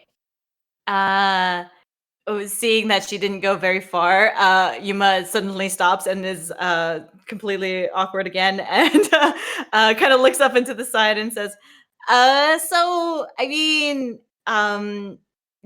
do you want to go to the Pokemon Center together? It looks like this town doesn't really have one, so maybe I can go with you to to make sure you get there safe." She just stands there in front for a second, facing away, doing that somber, sulky anime rival thing. Anime rival. Yeah. And then she finally sighs, like, listen, I don't. It's not my MO to be working with anybody. You're better off just heading up there yourself. Okay, that's fine. I guess, yeah, sure, that's cool. Okay. Well, it was nice meeting you. I hope that we bump into each other again in the future. I'm gonna, head over to. Guess you don't really need a Pokemon Center if your house is right there. So I'll I'll just do. Yuma's just slowly like inching to the north, just like taking a Yeah. few steps, just slowly taking a few steps. Okay. I'm gonna go. Then. Bye. And then starts to like do that like Ocarina of Time, Link slowly backing up and then quickly turns and runs away. I love it. Hang I love on. it. Hang on. She calls out as you're backing away, turning away. Stops and Yuma stops in her tracks and then looks over her shoulder. Word of advice: before you start running off to do whatever it is you're thinking in that head of yours, just said we'll meet up again. Yeah, I'm pretty sure we will. Look out for me. Definitely be looking out for you. And yeah, I'll see you. She just like this little both super and then she like walks inside. Okay. Yuma will kind of look a little bit dumbfounded by the like sudden, well, I guess like her, what she perceives as niceness coming from someone who is previously not nice, and kind of does a little fist pump and goes like, yes. And she's like, yeah, I'm gonna see her again, and then starts to head north with more of a bounce in her step this time. All right. Well, real quick, can we get a clap in chat for Notori? That was really good. I really enjoyed that. Yeah. Yay! Thank you. And thanks for inviting me. It was a lot of fun. Glad you could come along. And we're definitely going to see more of Notori as a rival character in the future. So, yeah. Yay! Yay! I'm That's so excited. good. Love it. All right. All right. Well, hey, we even got a confetti redeem. There we go. Perfect. Confetti. Yay. Yay. That's such a cool redeem. It That really was very is. cool. All All right, right, let I'm gonna me. hop off. Have fun. Thanks, Notori. Have a good one. Bye. All right, let me switch it over Bye. to 2-player. All right, there we go. So, with your first victory under your belt, Yuma, you proceed north out of Little Root Town into Route 101. Now, Route 101 is more or less just a big rolling field that sits between Little Root and Old Dale Town. In particular, there are a few ledges that, you could hop down from, maybe only about a meter, maybe 2 meters up, so it's not all that high. But what you're really noticing is that the Pokemon here are all varieties you've never seen before.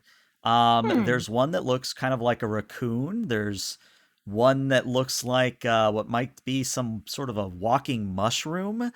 It's all a brand new world to you, if you will. Okay. I look around and I'm just like, whoa, the Pokemon here are so different from back home. And I open up my Pokedex and point it at, well, how do encounters work here? Like, do I see them right now? Are they like in range for me to scan? Yeah, so the way it's going to work is it's going to be more like the anime rather than the games, where I'm going to say there's going to be Pokemon out in the field, and if you ever want to go and, battle or you want to scan them, you just tell me you're doing that, and I'll, of course, give you the Pokedex entry, etc., etc. But the other option is when you're out in the field, you can also roll for a random encounter. And what that's going to mean is you would roll a 1d100. So in chat, you would do /r space 1d100. And whatever result you roll is what will happen. And when I say random encounter, I mean truly random. Truly random? Will they be like scaled and leveled down to Litten level? Or will it be like... Let's just say you don't want to roll a 1. Don't roll a 1. Oh, I see. Okay.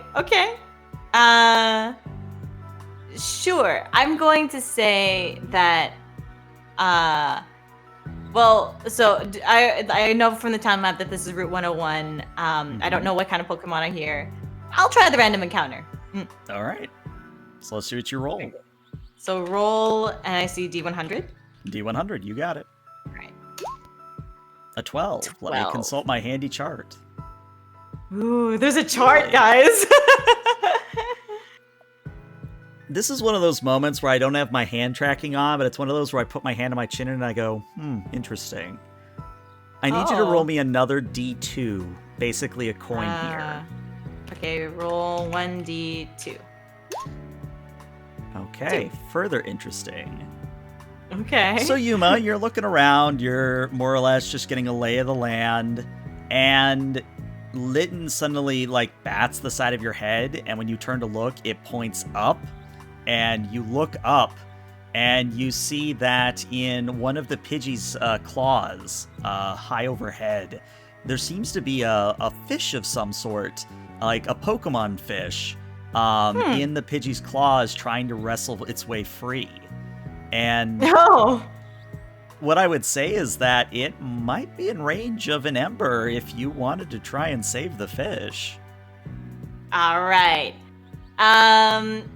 Okay, Litten. let's jam. And then I'm going to point at the fish in the Pidgey's claw and be like, try to hit it with an ember. Let's go. Okay, so I'm going to pull out the Litten sheet. Also, so it's a little bit easier on the sheet. When you have it out, if you actually double click the title bar where the name is, it'll minimize the sheet for you. Oh my God. Has this been a feature this entire time? Yup. Okay, I did not know that was a thing. Okay. Well, that makes things a lot easier. Okay. Ember accuracy, right? Yep. Okay. Go. Ooh, interesting. Let me check. Do you have, I don't know, chat, if anybody wants to redeem, now would be the time. I could have a fish. It might be a Magikarp. There you go. Celadon's got your back. Celadon. All right, you get your one success. And with the one success, you're going to hit the Pidgey, but you're not going to do enough damage to Pidgey to actually knock it down, but enough that the Pidgey will release the fish in its claws. And now you have this mottled brown and blue-finned fish falling at you. And my question is, how are you catching it? Brown and blue fin fish. Is it the same kind of mechanics? Do I have to weaken it first, or can I just throw a ball? Well, I mean, more like not like a catch in a Pokeball sense. I meant more in a like a physical. How are you stopping it from just hitting the ground catch? Oh, I see. It's falling to the ground currently. Okay. I am going to. How far away is it? Can I dash and try to get underneath it and try to catch it? You certainly may. It would just require a check. Okay, let's try that. All right, I need you to roll me. Lynn, help it out, and also, actually, could I also call for Lynn to help, or is that like we both can't do something? I can only do something. I mean, you both could do something. It's just that Litten is, at least as far as I'm aware, lighter than the fish is, so you probably don't want to get Litten crushed. Yeah, don't crush Litten. Okay, I'll get it. Don't worry, Litten, I got this. Right. Okay, what kind of check should I do? This is going to be a dexterity and an athletic roll here. Dexterity and... Okay, so generic roll, dexterity, and athletic. Mm-hmm. Okay, click. Go. All right, and you get the one success. And as you catch this fish in your hands, it sort of flops around, and you notice that it wasn't brown like you thought. It's actually more of a purple. And you now have this Pokemon, a Phoebios, in your hands, flopping around uselessly. Can I just like convince it to be my Pokemon, or like, I don't know, can I like, you know, like how in the anime sometimes you just become friends with them and then like you don't have to fight them? Let's just say that I'm curious what you say or do, and based on that, I'll let you know if a roll is required. Okay, sounds good. Phoebus, I'm so glad we hit that Pidgey. You might have gone and become bird food if we didn't knock it out. Do you want to come along and journey with us? And the big eye on the Phoebios sort of looks at you, and it stops flopping for a moment. And then it does sort of a motion where its eyes, where it looks at you, then looks at the Pidgey, then looks at you, and then looks at the Pidgey. And it sort of opens its mouth a few times, almost as if it's trying to not really say anything, but maybe indicate that to point it in the direction of the Pidgey. What? Excuse you. It's trying to be on the first encounter. Well, if you want to go back to the Pidgey so badly, then I can just I can go call it back here and try to hand you over. Is that what you want? It shakes its head no, best it can. Okay. So then, if you come along with me, I can get you in a nice, cool Pokeball, and it will have all the water that you'll want, and I'll take you to a Pokemon Center to heal up all your wounds. How's that sound? Looks at you, looks at the Pidgey, looks at you, looks at the Pidgey. And then its mouth begins Pidgey's still to there? glow. Is it flying away? Oh yeah, Pidgey at this point's doing circles, but the Phoebios's mouth begins to glow with a purple light. A purple light. All right. Mhm. All right. So that's how you're gonna be, huh? And I'm gonna drop it and stand back with Litten and be like, "All right, Litten, let's show this thing who's boss." All right, and now I stop the ambience music and throw on the battle music. Woo! I will beat you into submission. All right, and we go to a regular battle as I clean up real quick. So Notori's not there, Froakies not there, but the wild Phoebios is there. All right. So right, we're gonna do the Litten. same thing we did before. We're gonna roll initiative here, and we're gonna see who goes Okay. first. Initiative is at the bottom. Yeah, here it is. I got it. All right, well, looks like all right, so it looks like Phoebios is gonna get to go first. All right, so Phoebios is again gonna glow. The mouth of it is gonna glow with that baleful purple light, and it opens its mouth, and you see a swirling vortex of energy inside, and then a literal beam of draconic energy lances out from the Phoebios towards Litten. And yes, people in chat are probably freaking out, like, what the hell does this fish know? But What does this fish know? you're gonna know in a second. Okay, so Dragon have- breath. you have one thing to beat here. So do you want to evade, clash, or tank it? I Also, will I know it says green. evade. It's purple. It's meant to be purple. Oh, okay. I will evade. Let me just click that. And you do. So you shout for Litten to jump to the side, and it leaps out of the way of the dragon breath as it slams into the ground and makes a little crater there. And Litten sort of looks back at you like, "What have you gotten me into?" Good job, Litten. This thing is a little intense, isn't it? Why don't we try? Let's use Ember. No, it's like a water Pokemon. Let's scratch it. Litten. All right, go ahead and roll your scratch. Let's see what you got. A 1. I tell you what, I think the Phoebios is just going to take it. I don't think it's going to clash or evade. I think it's literally just going to take it head on. I'm So so go ahead and roll me curious some to see how much damage. HP this thing has. The defense would be a 1 when it asks you that. Okay, rolls damage. Defense is 1. All right, so Oh. it still does 1 damage, and it actually works thematically because as Litten comes in with a swipe, it hits the top of the Phoebios' head, and it sort of goes meow and leaps backwards, and you see that the Phoebios doesn't even seem phased by it. It still took Uh-oh. 1 damage, but it doesn't seem to really care in the long run. Okay, secretly the fish was trying to eat the Pidgey. Yeah. All right. Okay. All right, All Lynn. right. Don't worry. We can do this. Let me ask you about Yes. Pokeball mechanics. Does Sure. it like does the lower HP increase my chances of catching it, or do I have to make it faint to catch it? So if it faints, same rules as the game. If it faints, you can't catch it. But can't catch it, okay. The way it works is there are basically let me start that thought over. So Sure. each Pokemon has a required number of successes you have to roll on a Pokeball throw. And your Pokeball, since you're using a normal Pokeball, in this instance, it would be 4 dice that you're rolling. However, let's say that the Pokemon is at half HP. So that means you start off with 1 free success already. If it's okay. at 1 HP, it gets another bonus success. If it has a status ailment, another free success.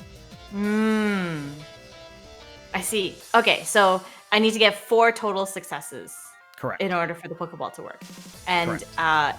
It goes up based on half HP is 1 success, 1 HP left. I see. Oh, okay. Yeah, I know I had the handout somewhere. Sweet. This is great. Starter, beginner. Okay, so this is because it needs 4 successes. It's considered a beginner Pokemon. Okay. I am still willing to try to catch this thing. So do I need to wait for it to attack next, or is it? I guess I end my turn there. Well, that's the thing. So if you want to throw a Pokeball, you basically again skip Litton's next turn. And it's sort of like using a potion. The item happens first. Okay, I don't want to use a Pokeball this turn. I want to get it down a little bit weaker first. Okay. Which, of course, is then going to mean that Phoebios is going to fire off another Dragon Breath. And this time, let me see, do I have any modifiers? I do not, so this is just rolling it straight. Let's see what happens. Wow, apparently it just can't aim for anything today. So it fires out another Dragon Breath, creating another crater, but Litton is easily able to dodge out of the way of it. And Litton looks so at 0 you. means I can just dodge it, right? Yeah, it has to roll at least one success. Okay. But Litton looks back at you almost with a determined look in its eyes, almost kind of that anime star thing where it's like, yeah, I got this. Yeah, the little like bing. Okay, awesome. Let's do it, Litton. I'm going to. So Ember provides a status chance burn, and it has a chance of 1. What does that mean? So what that means is when you've rolled damage, you would then roll the effect dice that's next to the effect field. And certain effects have certain numbers. What it means is it's going to roll the dice for you. And if you get a 6 on that die, you cause the status effect to the Pokemon in question. Oh, okay. So it has like a 1 in 6 chance of doing it. Yep. Okay. All right, let's scratch it again, because I think it has resistances if it's a water Pokemon. Okay, let's go. All right, 1 success. I tell you what, I think this one time it's going to meet it head on with a tackle attack, which is interesting because it's out of water, but Pokemon's weird like that. Yeah. And it fails, so as it actually ends up leaping into Litton's claws, as Litton doesn't quite Fury Swipe, but just sort of bats at it like a cat hitting a fish. Meow. Okay, damage. I didn't put the 1. Should I have put the? I didn't put the 1. It wouldn't have mattered because you still rolled a 6. One of those 3s would have gone away, so you do another 1 damage to the Phoebios, and in case you can't see the bar, it is now at half HP. All right, half HP. All right, this is gonna be the first time I throw a Pokeball for catching. So I'm going to take out a Pokeball, kind of like adjust the brim of my hat, and then do sort of like a baseball windup.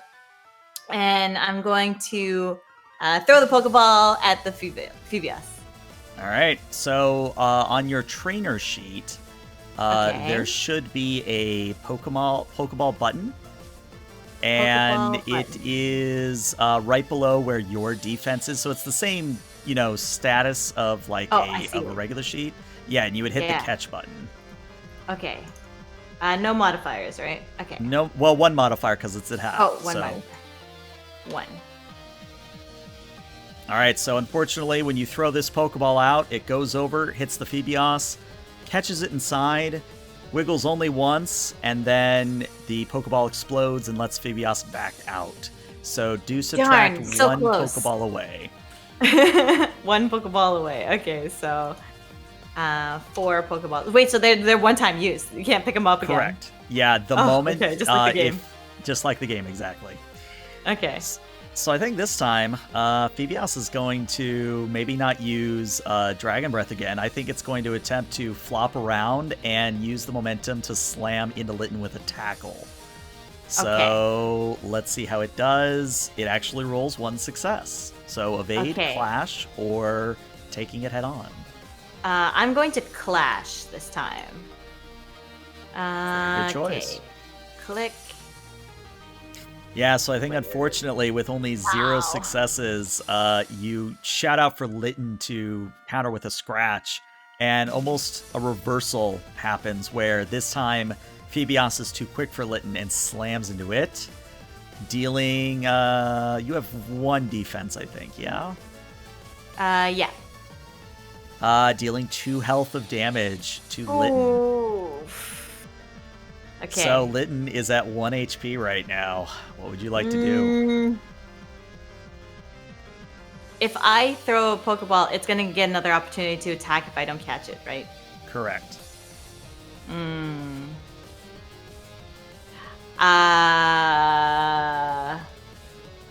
no, I'm not worried. Oh lord. Either it's catch or potion or flee, right? That's like the 3 options that I have. Yep. Okay, I'm gonna potion. Okay. Where's the potion button? Wait, there's no potion button. Yeah, there's no potion button. You would just subtract the number of potions you have by 1 because you've used 2 sprays of it. All right. So you run over. You give Litten another spray of a potion. Good thing you found it in the garage. Because yeah. Phoebios is going to come in with another tackle attack, and it actually might hit you in this instance because it Me? doesn't really care. Oh, okay. So with 0 successes, yeah, it just whiffs right by you, almost quite literally like a fish out of water. It just kind of flops to the ground and just sort of, does the fish thing. This is wild. Like, hey, you're not supposed to attack me. Clearly, this is a Pokemon battle. Don't you know the rules? And then I'm going to motion to Litten and be like, what's an attack that won't do like that'll attack but won't kill it? You know what I mean? Mm-hmm.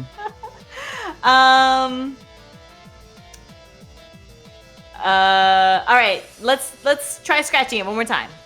All right, is this a water type or is this It a is water? a water type. Okay, no, just kidding. Let's Ember. Let's use Ember. Let me open up Litten here. Ember. Sorry for being confusing. Let me click on Ember. Go. No modifier. Go. All right, 1 success, and Phoebios is not going to dodge. So what I would say is that your damage here is very important, as is your effect roll. Does the burn status take out 1 HP per turn? If it goes, yes, but you'll have a chance to throw a Pokeball at it before that. Okay. No pressure. No pressure. Its defense is 1, right? Yep. Okay. All right. And the good Damn news. it. The good news is again, Oh. it is a water type, so it only It's takes resistant. the 1 damage. Yes. Okay. And now, do I roll the burn effect? Yep, roll the effect. Let's see if you burn it. All right, so you don't burn it, but it is now at 1 HP, which means when you throw a Pokeball, you now have 2 as a modifier. Okay. Sweet. It gets an attack before that though, right? It does, yes. Okay. And it is going to charge up another Dragon Breath. And Ooh. That's Ooh. rough. Okay. Dragon breath. I mean, I'll try to evade. Does just taking it head on like do any kind of like reduction? I mean, it in looks damage cool. Oh, okay. Well, try to dodge it. Lynn. All right, 2 successes. Is there any help from chat? Nope, it's on cooldown. So, No! this is a very important damage roll. Let's see. Okay, Oh. so you take 1 damage as Dragon Breath hits Litten. Oh my gosh. All right, now it's Pokeball time. Okay, this second time's a charm, isn't that right? And I'm going to do the same, fix my hat, and then go into the baseball stance, and then throw the Pokeball at the Phoebus. And I will click on the catch with modifier 2. Yep. Okay, let's go. Damn it. Wiggles Damn it. once. Wiggles once, and you're like, oh, I got it this time. Wiggles twice. Come on, stay in that damn ball. Wiggles a 3rd time, and then bursts open again. It was so close. And at this point, I think Phoebios is going to... Yeah, I think it's going to try another Dragon Breath. Okay. All right, I'm ready two for it. two successes. Can you evade it? Okay, I will try to evade it. Which you do. You are able to. Litten is able to dodge out of the way. Okay, wait, I need to minus a Pokeball from my inventory because I'm spending all my Pokeballs on this apparently. Well, now I'm invested. Okay, so Well. I have 3 Pokeballs left. Yep. Okay. I'm going to try throw another Pokeball. Alrighty. Also, Okay, I see where you, is- chat. I see you. Oh. All right. Fine. Okay, so I have a 2 modifier. Still not enough, unfortunately. And as this ball explodes a second or a third time, Phoebios is actually going to attempt to flee, which is kind of weird because it's a fish, so it actually has some minuses. But Okay. it's going to attempt to flee, but it does have to make a roll here, which it does get a plus on. So let me just do a dexterity and evasion. And it actually does not flee. It is unable to escape not only your catching up with it, but Litten as well. Very easy to catch up on a fish out of water. Very easy. Turns out. All right. But it did spend its turn. So All it right, is your this turn time to try again. Sure. Pokeball, 3rd time's the charm. And was that the Celadon 3rd just time? gave you a help out, so you actually have plus Yes! 3 on this one. Yes. Okay, this time plus 3. Come on, let's go. And with that, ball flies out, wiggles once, wiggles twice, wiggles a 3rd time. You're like staring at it, glaring at it like, don't you dare come out of that damn ball. 4th time's the charm. It dings. You have caught your own Phoebios. Yeah! I do the same victory pose, punching the air and Litten doing the little dance on my shoulder, and then afterwards, like kind of pick up the ball, toss it in the air, and then kind of do that like swipe sort of catch, so that it just makes that like sound. You know what I mean? Like that. Yeah. And Super excited. As is tradition, you can also name your Phoebios if you so wish. Same goes for Litten. I should have said that earlier, but if you want to nickname them, you may certainly do so. I think I'll keep their base names for now, or maybe I should name them after people in chat. What do you think? I think that's your call, not mine. All right, I want to name it after people in chat. All right, how about since Celadon helped me catch that one, maybe the Phoebios can be Celadon.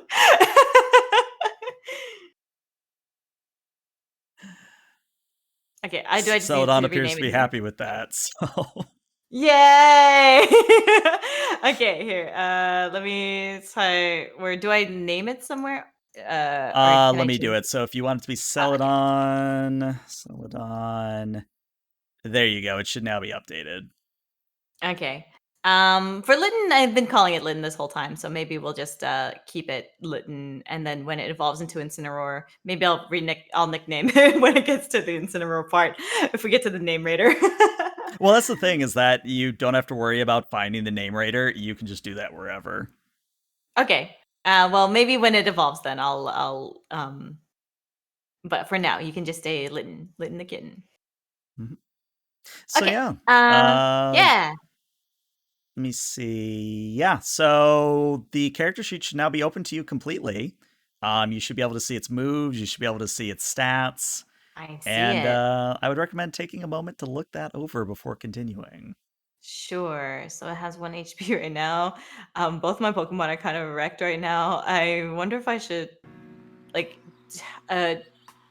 is the option to go and heal, just get to the next town and go into the Pokemon Center, or can I like go back? I mean, if you want to go back and say hi to Mom, you certainly can. And that will allow me also to heal, or like the Pokemon, the professor place could let me heal. So it's one of the main tropes of the series is that you can always heal to full at home. Your home is basically a free Pokemon Center. Mittens the Littens. Oh, is Litten male or female? Male. I was thinking about naming Litten Daigo, but I don't think. Maybe, I don't know. We'll think about it. I'll think about it. Cool. So I had tackle and dragon breath. I see. Channel, alert, allure, and perform, and evasion. That's cool. Okay, I would like to quickly backtrack just to go home and say hi to Mom and heal up my Pokemon. All right, so you backtrack to Little Root Town and you open the front door, and your mother is like halfway through eating her lunch, and she sort of looks up from her sandwich and goes, "Oh, you're back early. It's been 2 hours." Yeah, I caught my first Pokemon. Now they're a little bit injured. Do you mind if I rest here? Yeah, no, you sure. Okay. And she like puts down her sandwich very slowly and sort of stands up to come over to you and says, what did you catch exactly? A Pidgey, a Talo, a Zigzagoon? What'd you catch? Here, why don't I just show you? And I like pull out the Pokeball and I like, come on out, Celadon. And then the Phoebius comes out and flops around on the floor, probably. Yeah, just sort of sits there on the floor, and she looks down at it and goes, we're not near any bodies of water. Where did you find a fish? A Pidgey was holding on to it, and then I let it fall. I hit the Pidgey, then the Pidgey dropped the fish, and now I got a fish. I have so many questions about that, but I'm not going to. Oh, it's disappointing she didn't have the house to herself for long. Don't forget to save your game. Oh, you're right. I should save. All right. Well, that actually is a good opportunity for me to ask. We can, of course, keep going for like another hour if you want, but that also is a dramatically good time to end this session if you want. I mean, I'm having fun. I still have energy. I'm down to keep going. How do you feel? I'm good for either. I just wanted to make it an option. Yeah, of course. Yeah, I'd like to keep going. Okay. Yay! So, after a good lunch prepared by your mother, maybe a bit of dinner as well, you sort of step back out into the air of Little Root Town. At this point, the sun is sort of coming down towards the horizon.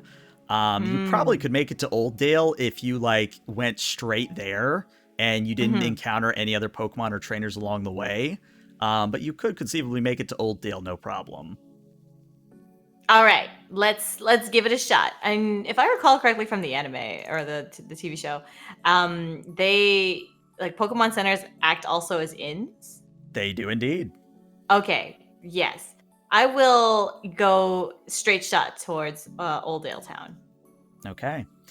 So, the only thing I'm going to say here is that there is also a chance of a random encounter, but this is a roll I'll make before you would roll on the chart.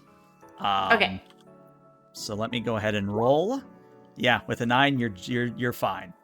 So, you make it through the rolling hills of Route 101, and actually within maybe less than an hour, because you're sort of trudging along very quickly.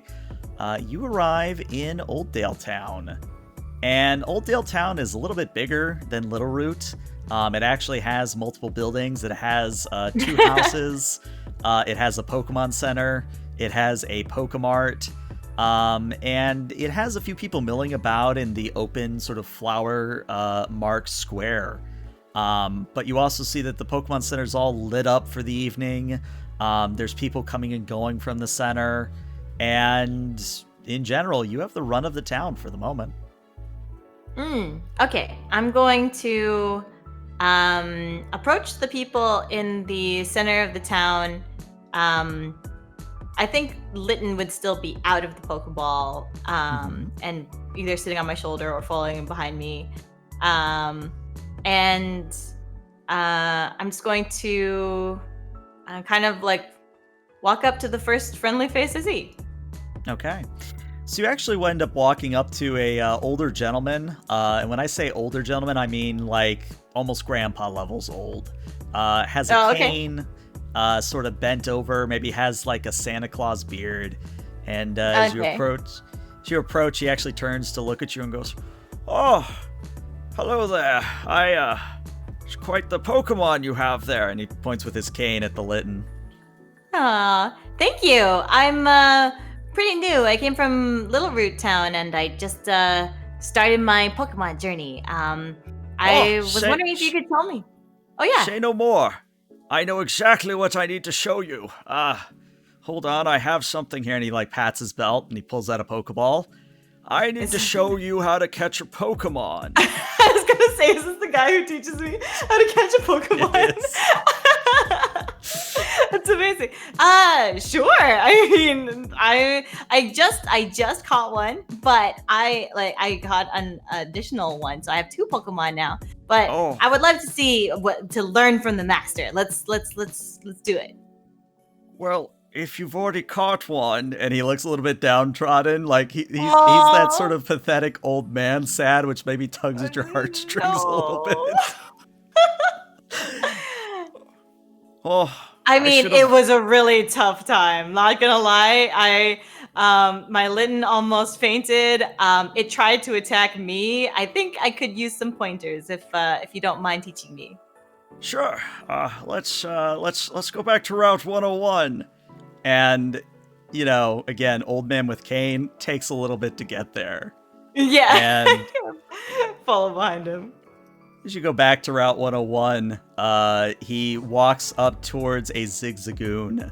And we don't have to go through the whole process, but basically, he walks up to a Zigzagoon, waves his cane at it, and says, "Okay, so the first thing you're going to want to do is weaken it. Like this." And he picks up a rock and just pings the rock against Zigzagoon's head. And Zigzagoon just looks at it like, "What did you just?" And then as it's looking at him like, "What?" The old man says, "Right, now that it's confused, you throw a Pokeball like this." And he throws a Pokeball, hits the Zigzagoon, and in classic fashion, it actually tings after a moment. And he says, "And there we have it, another Zigzagoon. That's the 60th one today." Today? Or was Oh it the my third? God. I can't remember. Wow, I'm clapping. It's like, that was amazing. Oh, it took me like an hour to catch my Phoebus. Well, you can never go wrong with a rock. You're right. I should try that next time. All right, I've learned now, and I will give that a shot next time. Thank you, sir. You're welcome, young lady. All right, I gotta make sure to keep some rocks on me. Or I gotta look for a rock. Maybe I won't carry it around all the time, but I'm kind of muttering to myself as as I walk up towards the Pokemon Center. Like, do I need to check in? I'm assuming that in order to, it's getting kind of dark, and I probably need to check into the Pokemon Center. So I'm gonna head over to the Pokemon Center and I assume stand in front of it where the automatic door will go like. Yup. And I have a map for this. It's a big old map. Oh, wow. What a modern Pokemon Center.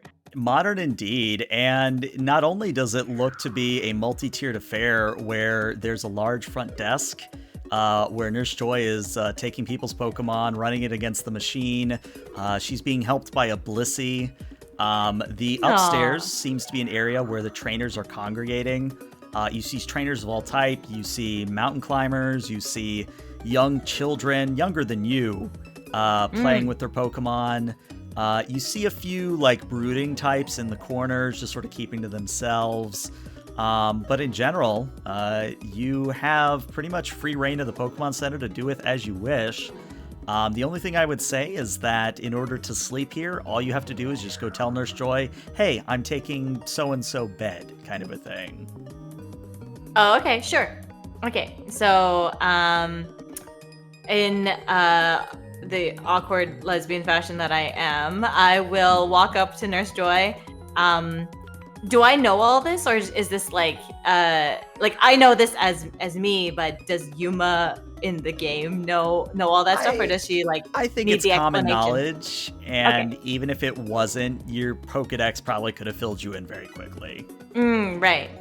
Okay, well, I'll walk up to Nurse Joy and be like, Trying to think of a pickup line. Take your time. Let me see. Shoot. Chat, help me out. Give it pickup line. I'm gonna use my Pokedex to Google a There you go. You get on the internet. Pokemon pickup lines. Let me see. Okay. I'm gonna go up to her.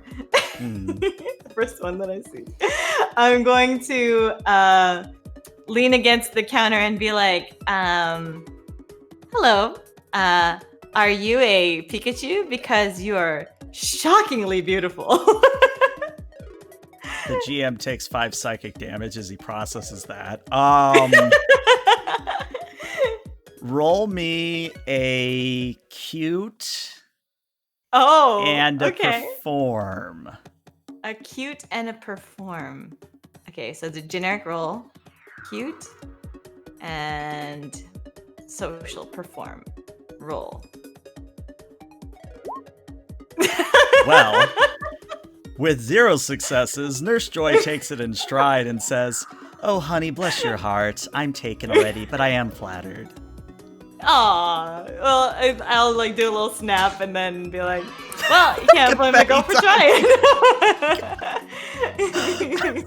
Check that timing. Amazing. Well, not too flustered from that. I will start to head over and towards the staircase. I'll like look over my shoulder and just say, I'll get a room later, but I want to see what I want to meet some people upstairs. And then so take your time, and of course, if you need any healing or directions, I'm here. Thank you. And then I'm going to go up the staircase and just like kind of take in my surroundings a little bit, just to like see if there's any anyone who looks friendly. Like probably wouldn't be approaching the emo brooding peeps. The ones in the corner. Yeah. Yeah. I'll probably actually go up to the mountain climber and just be like, hello, I am brand new to this whole Pokemon training thing. I was wondering if you could tell me like what's around here. Are there like, is there any towns with a gym? I've got a map, but it doesn't really tell me all that much. It just tells me the names of different routes and like towns, but it doesn't tell me if there's like a gym around here. And the mountain climber himself, he's a larger gentleman. Not in terms of like fat, but just in general, he's just bigger built. Big tall guy. Yeah, kind of tall. Maybe has that strong Nordic blood where, you know, the physique kind of comes to him more naturally. And he is wearing almost like a turtleneck sweater, or maybe a tactical turtleneck, if you'll indulge me for a moment. Yeah. But he looks very friendly, looks extremely friendly, and his voice is also very welcoming. And he says, well, if you are new, can I see your map? I'd be happy to point out a few places. Yes! And so I'll pull out the Pokedex with the map on it and show it to him. It's not marked with anything. Yeah, so I'll actually zoom in so chat can kind of see what's going on here. So he points at Old Daletown and says, we're here. Of course, no gyms here. If you head to the west, you'll encounter Petalburg City. Now, the gym leader there, he's usually the 5th gym leader, so you kind of bypass him and keep going until you sort of curve up north through Petalburg Woods until you get to Rustboro City. And Rustboro City is usually where people start their gym challenge. Oh, I see. Okay. And so, the Rustboro and, based on numbers, would I go north after that, do you think? Or would I go, like what's typically the second gym in the journey? Well, I don't know the progress recently, but you see Route 116 here. They're currently trying to finish a tunnel between Rustboro and Van Durftown, and I don't think it's quite done yet, so yes, I think you have to actually curve up to the north through Meteor Falls, then through Fallboro Town, down to either Lava Ridge or Marville City. Okay, got it. One more question. Do you happen to know, like, what kind of gym leader type Reciprocity gym leader has? And he actually sort of winks at you and says, I certainly can tell you that, but would it be more fun for you not to know? Well, that's fine too. I'll just try to be prepared for anything. How's I guess you've been climbing around here? Did you like succeed in your path? Did you do the route that you were trying to do? Or have you not started yet? Oh, no. I'm actually fresh back from a little excursion earlier this morning. Climbed a mountain range to the north of Oakdale, and it was quite exhilarating. Even caught a Skamori up there. Oh, Skomori? Like the iron, like the steel bird? You've got it. Scars, yeah. Cool. Wow. I just happened to know that one by chance. Like, actually, I didn't know this Phoebius Pokemon, but I knew Skarmory for some reason. Wow, that's amazing. I hope that you have safe climbs for the rest of your excursions. Well, I don't really know how to end conversations. Okay, go ahead. Before you go, you said this was your first excursion, yes? Yeah, this is literally the first town outside of my hometown. Well, allow me to give you this then. And he takes off his big, like, backpacker's pack and puts it down on the ground and fishes around. And he pulls out an escape rope and hands it to you and says, It's probably a good thing for you to have at least one on hand, for emergencies, of course. Wow, this is amazing. Thank you. I use this, I remember. I'm supposed to use this to get out of places, right? Out of, like, scary places. Out of caves, scary buildings, many things, yes. Awesome. Thank you. This will be really helpful. I appreciate it. Of course. Happy to be of help. And with that, I will kind of tuck it into my bag, give him a little bow. Litten will, I assume, do a little meow of appreciation also. And I'll take a look around. It sounded like there were some kids playing with their Pokemon. I'm curious to see what kind of Pokemon they have, because all of the Pokemon in this region are so foreign to me. So I'm gonna kind of walk over there and try to take a look. Yeah, so I'll actually throw a few tokens on here so that you can see what's going on here. So one of the kids has a Poochyena, and the Poochyena is basically a big gray dog with sort of a black mask sort of pattern to its fur, black paws as well. Another youngster they're not really battling, they're sort of just play fighting. He has his Zigzagoon, the same thing you saw the old man capture earlier. And the Zigzagoon and Poochyena are kind of like chasing each other's tails in like a circle, and kids are cheering them on. And there's another youngster whose token is evading me for some reason. But that youngster has a Talo, so just basically a big old Robin as well. I'm going to not really interact with them, but I just wanted to see what kind of Pokemon they had, just because I've never seen them before and I was very curious. But they seem like they're having fun. I don't want to interrupt their fun time, so I'm going to just kind of look at Litten maybe, and I'll be like, Litten, did you want to play with them? And see what Litten says. Litten sort of looks over and doesn't tilt its head away in like a dismissive fashion, but then sort of looks over at one of the ladies that's in one of the corners and meows and sort of points at her with one of its paws. Okay. I see you, Litten.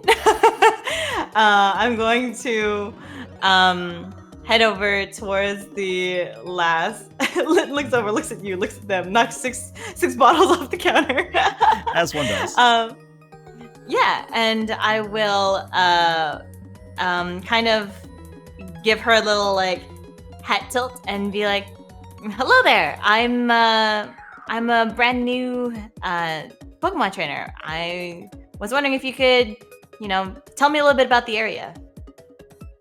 And just for description's sake, the lass is blonde-haired. It's curly. She's wearing a red leather blazer. Say that 6 times fast. Over a Red white leather shirt blazer. with sort of a small tie. And she actually kind of looks at you with a smile and says, "Well, aren't you just a tall drink of water? Do you say?" Yeah. Me being the awkward lesbian that I am will just kind of be a little bit caught off guard at somebody else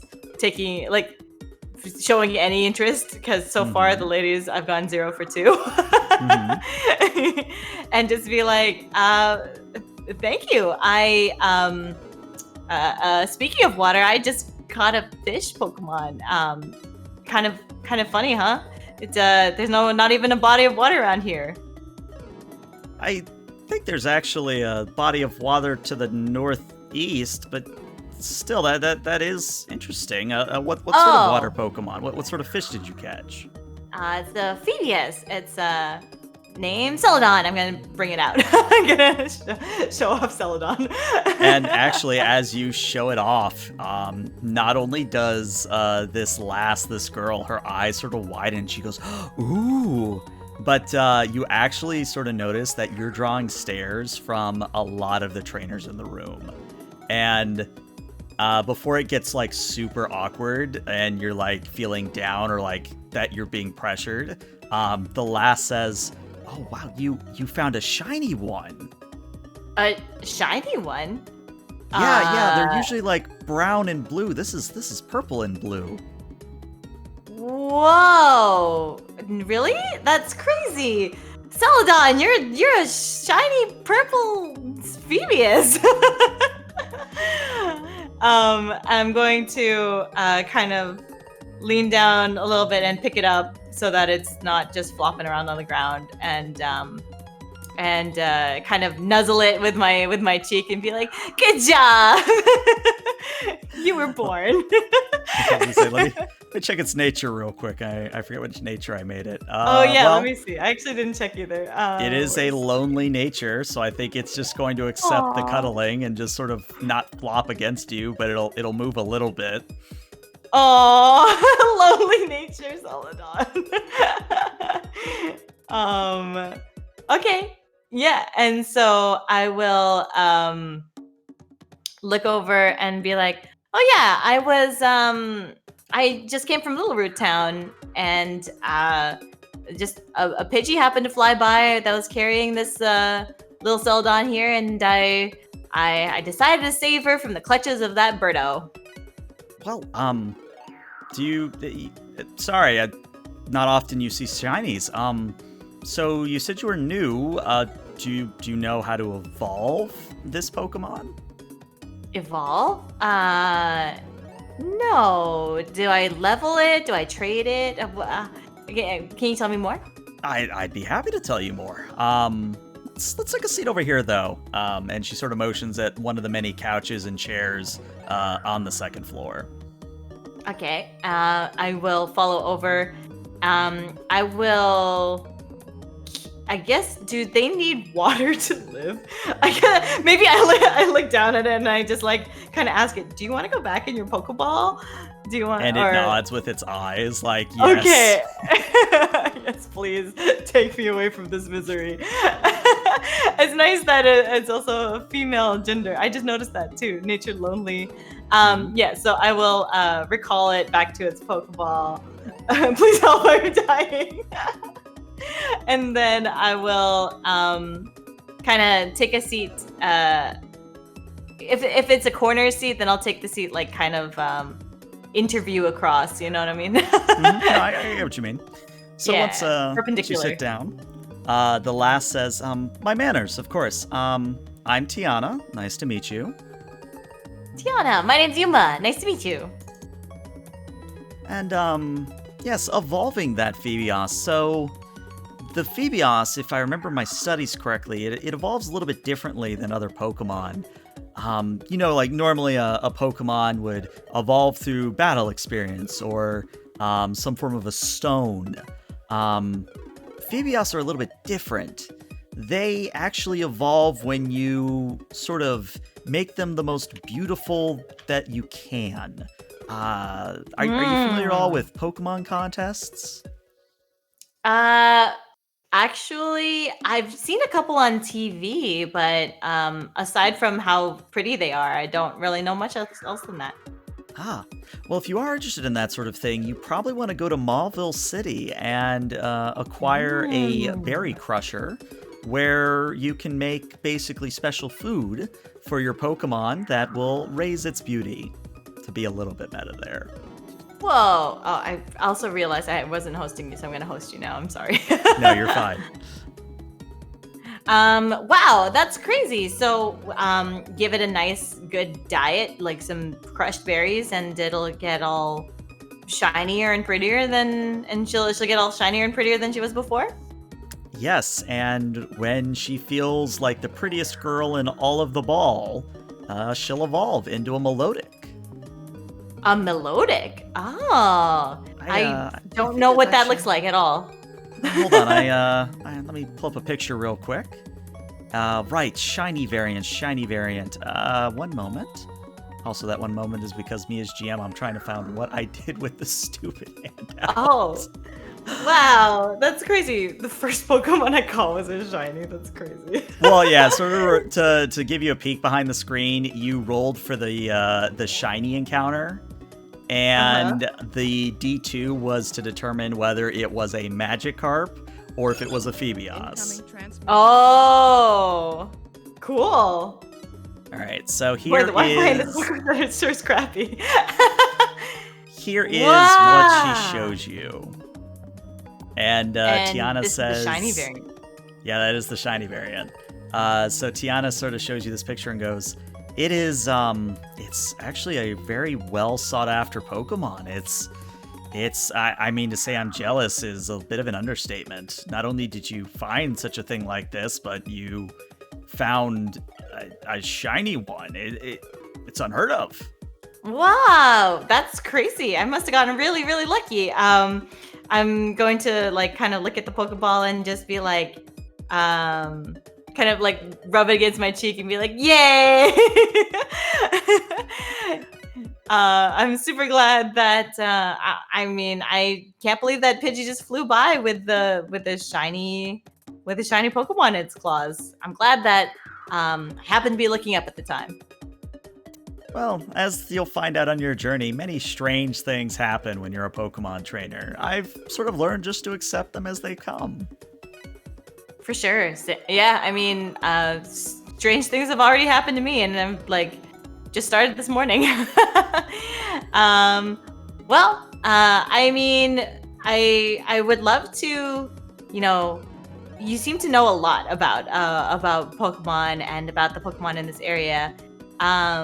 Would you like to exchange? She just takes your Pokedex and puts her number in it. She knows where this is going.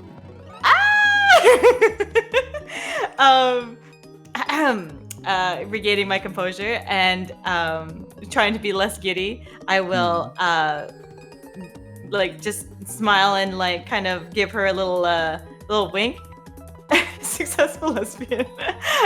Give her a little wink and be like, all right, well, I'll call you and yeah, I'll let you know how Celadon is doing.